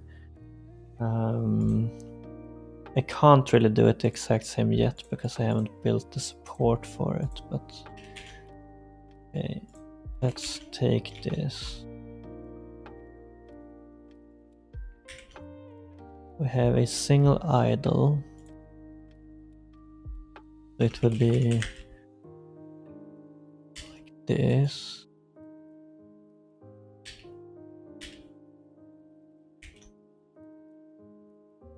And direction.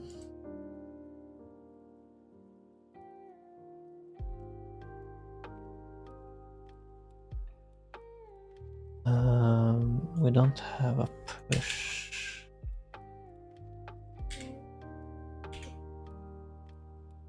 And with that, oh, I can't just copy it easily like that. Do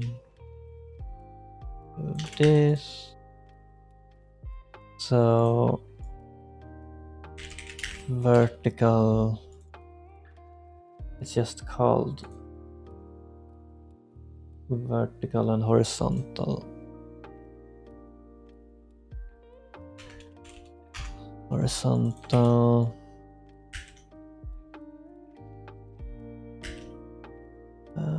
Move tree, idle tree. Moving move tree direction. Yeah, this is what we want.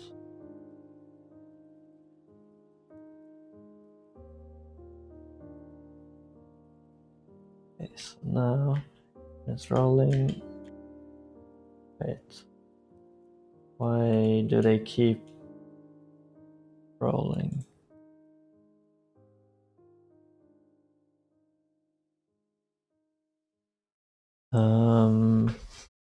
They never stop. Why is that? It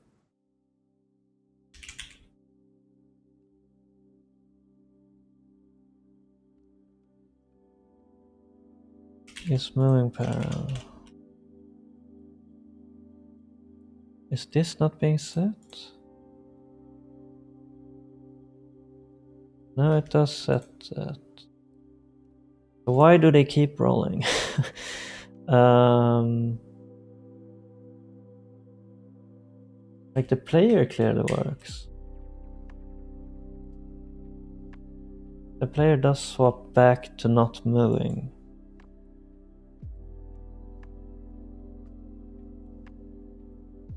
Oh. Oh, right. It's not is moving that they use. They use is rolling.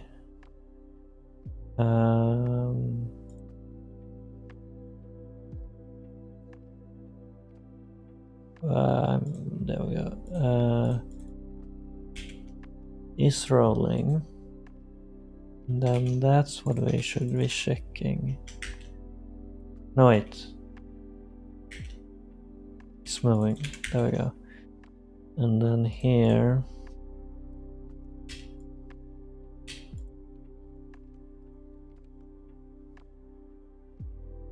Animation controller. Set parameter 1.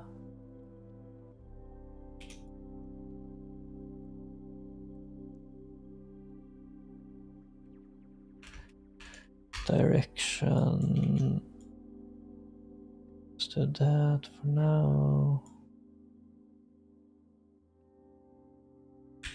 Rolling. Oh yeah. To do implement bounce animation.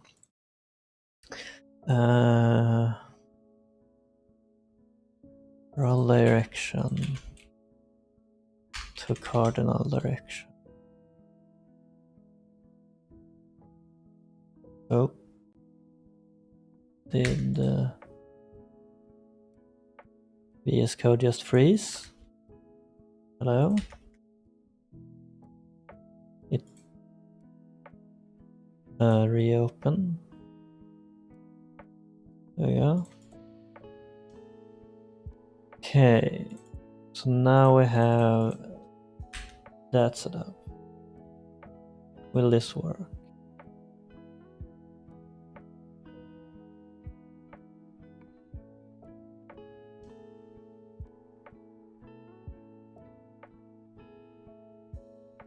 Oh.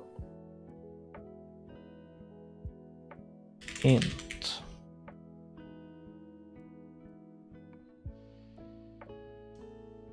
Wait, what? To cardinal direction. Why can I cast it on int there? Or oh, the error was just left over. Now, wait.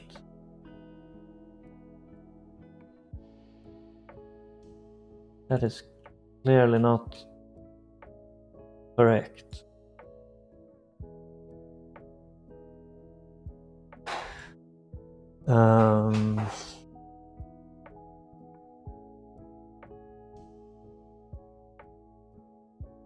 Oh. Vertical. It is move tree and idle tree when it's 1, when it's 0.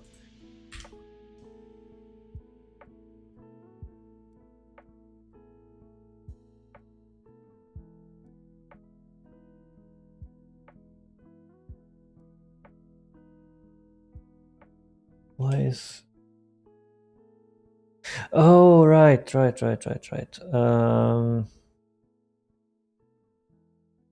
I need a new frame that this one should be from 2 to 5, and for these link cells, link cells, link cells, link cells.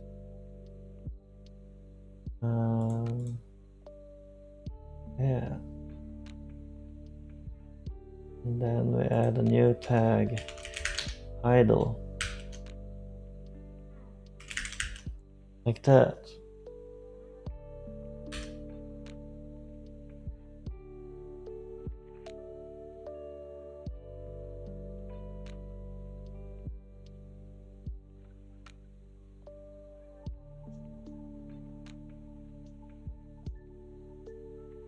There we go. The only thing I need to implement now is like a way to play animations in reverse and also mirror the rendering. But that's for another commit. I think this is probably good enough for what I want to commit. Like there are obviously drawing issues and stuff, but that's very basic things, and I should keep that separate from these commits. I'm probably just gonna do that real quick later off stream.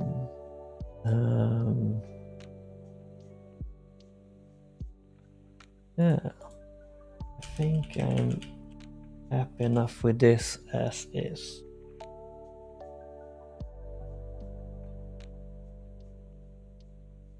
Is there anything specific I wanna change?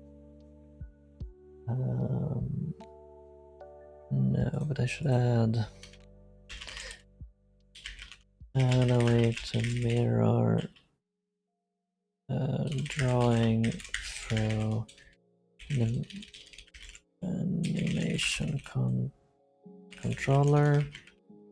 Add a way to play sprite sheet animate in reverse and allow animation controller to set it to control it. Like that. What are the other obvious issues? Oh yeah, there was one thing that I have to undo first. This does not work.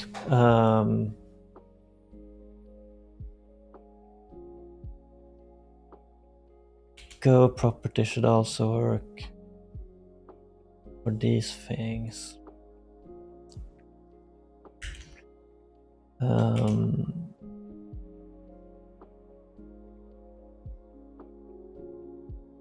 What's the different names for them? Go property. Attribute, it's fields, right? C# field. Let's see. No, wait. Field. Fields is what we have. We should allow properties as well. Allow go property on properties and not just fields.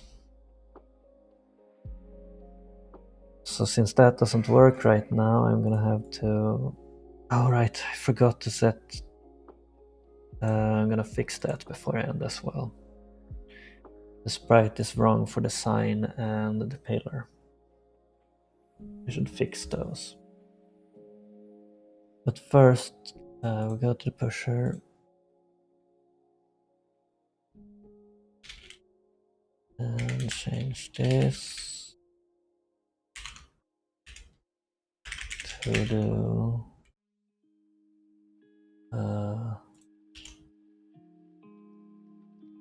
allow go property on properties. So for now, instead, we're just gonna have to do it the inefficient way. Public override void draw. We just do it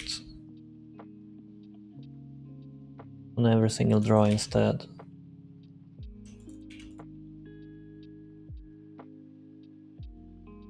like that.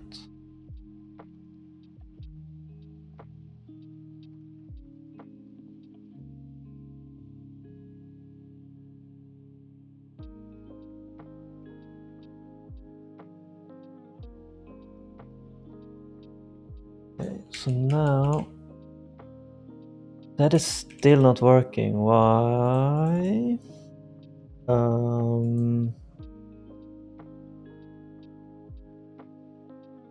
Why is it not pushing? Oh no, is there something wrong with the code? Has it been like this the entire time? Oh wait, go property. I hope that's the problem.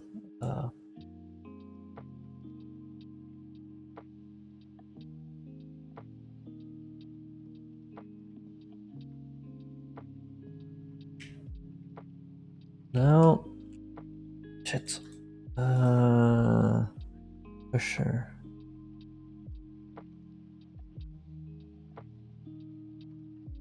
Yeah, it was just this before. I haven't changed anything else, so... Oh wait, it was changed between public and private, is that why? That's probably why.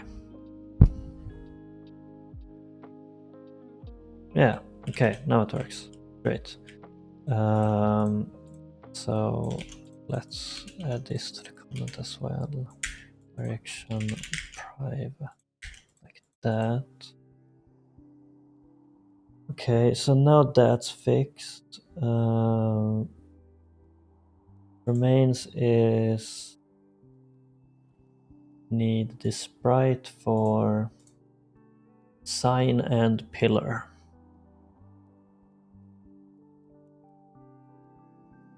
I think that's all. Yeah, I'm gonna fix that real quick. Just there. We have this.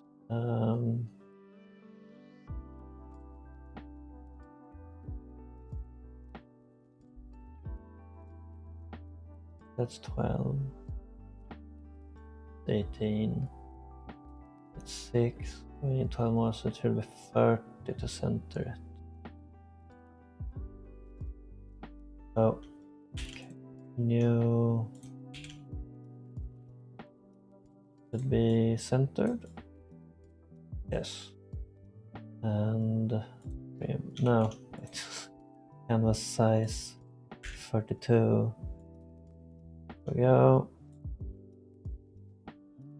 Save as. Oh, that's completely wrong place.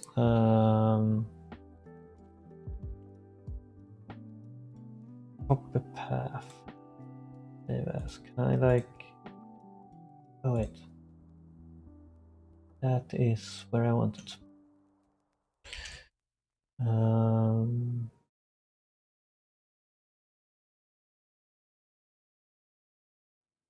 See. Sign. Oh.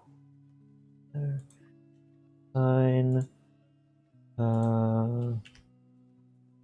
Save as. It was also the pillar, which is not from here. Yeah, it is. It is. There it is.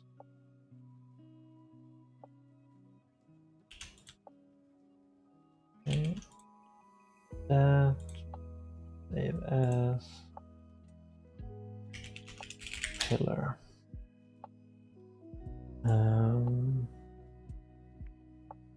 Large tree. Pillar. Pillar. And then sign of the rock. Sign. Sign.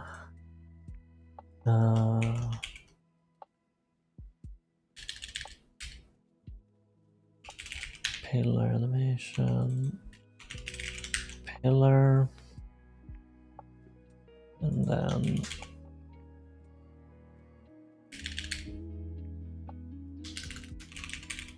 sign. Oops. Sign.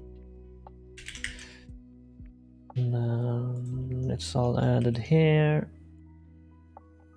in the game.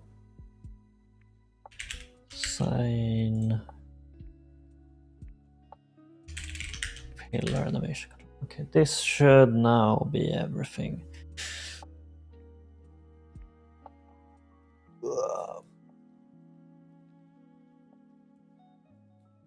Yeah, signs. Nice.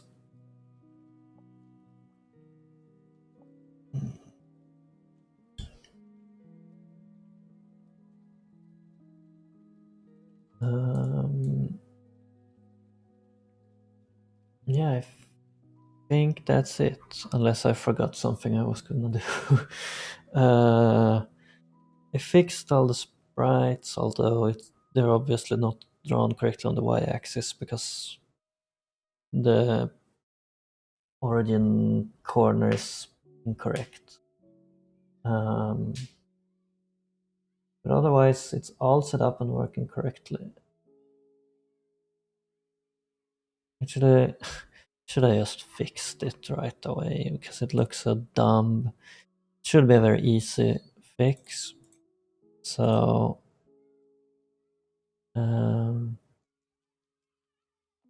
here, oops, basically, no, var y, so let's just do this.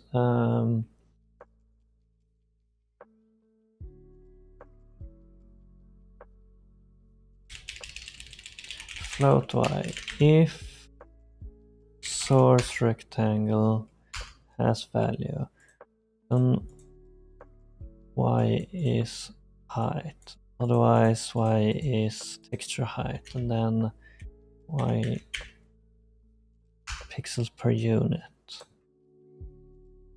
And then we're gonna, is it like that? Question mark? Something like that. Let's see what happens.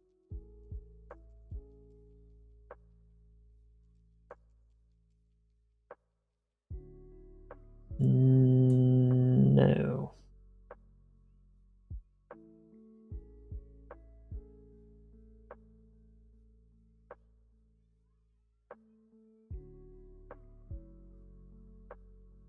That one pixel. Actually, if I pause here, 32.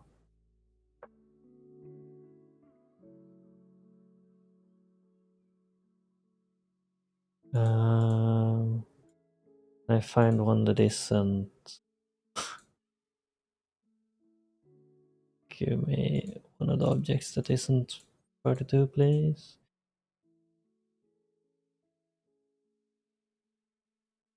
There are so many rocks. They're all 32. Actually, can we just get this? Wait, actually, do I ever get here?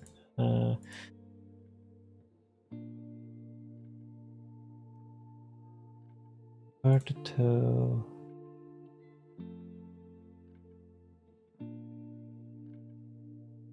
Height. Height is 51 here. Step over. And it becomes 1.5.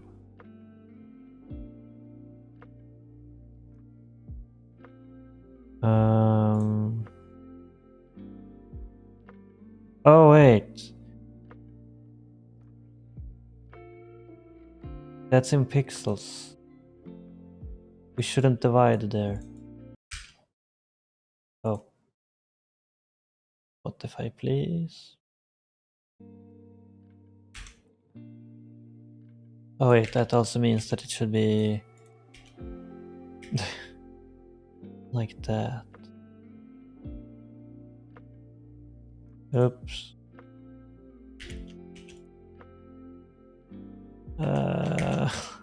That's wrong again.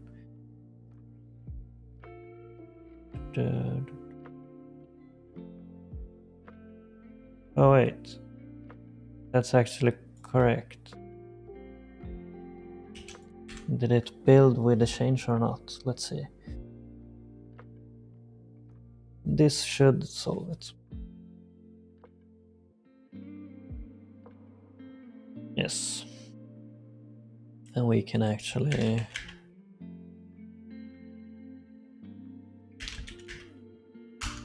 like that.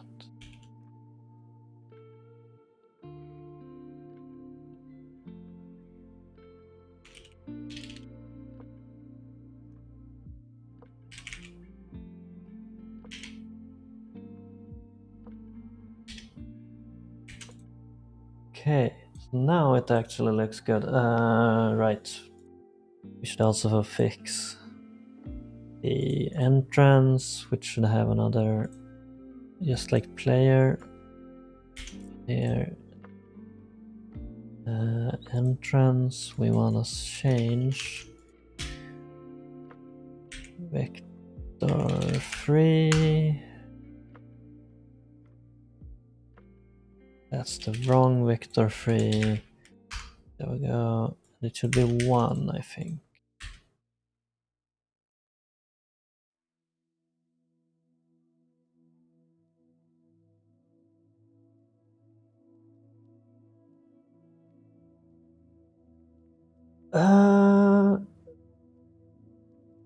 No, that's not correct. Is it because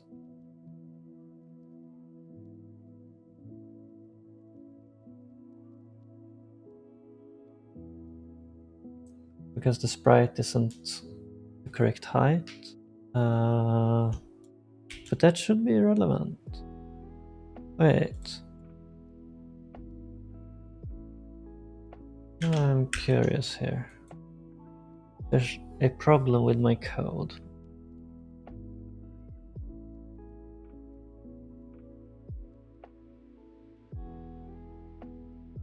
It is bottom aligned. But it is at the bottom as it should be. And then when I shift it 1,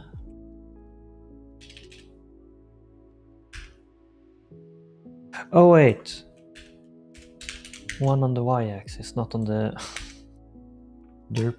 That's my bad. I think we should finally be done now.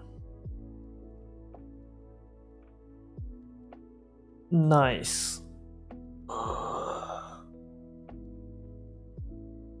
That's how it should look.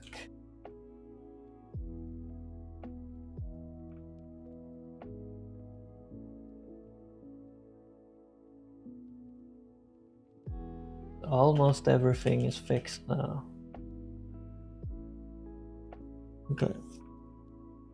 With that, I think I'm gonna wrap up for today.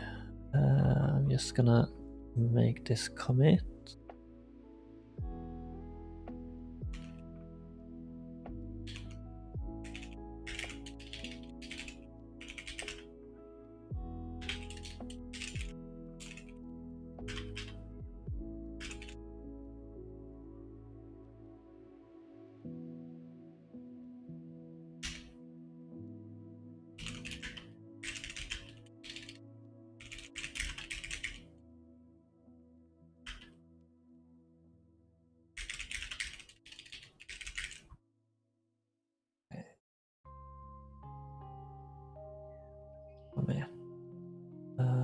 Let's do that and that. Right. I think that's gonna be it. How long did it take? Oh wow, 4.5 hours. That was longer than... It's 6 p.m. I need to make dinner. Well, Thanks for watching. Bye.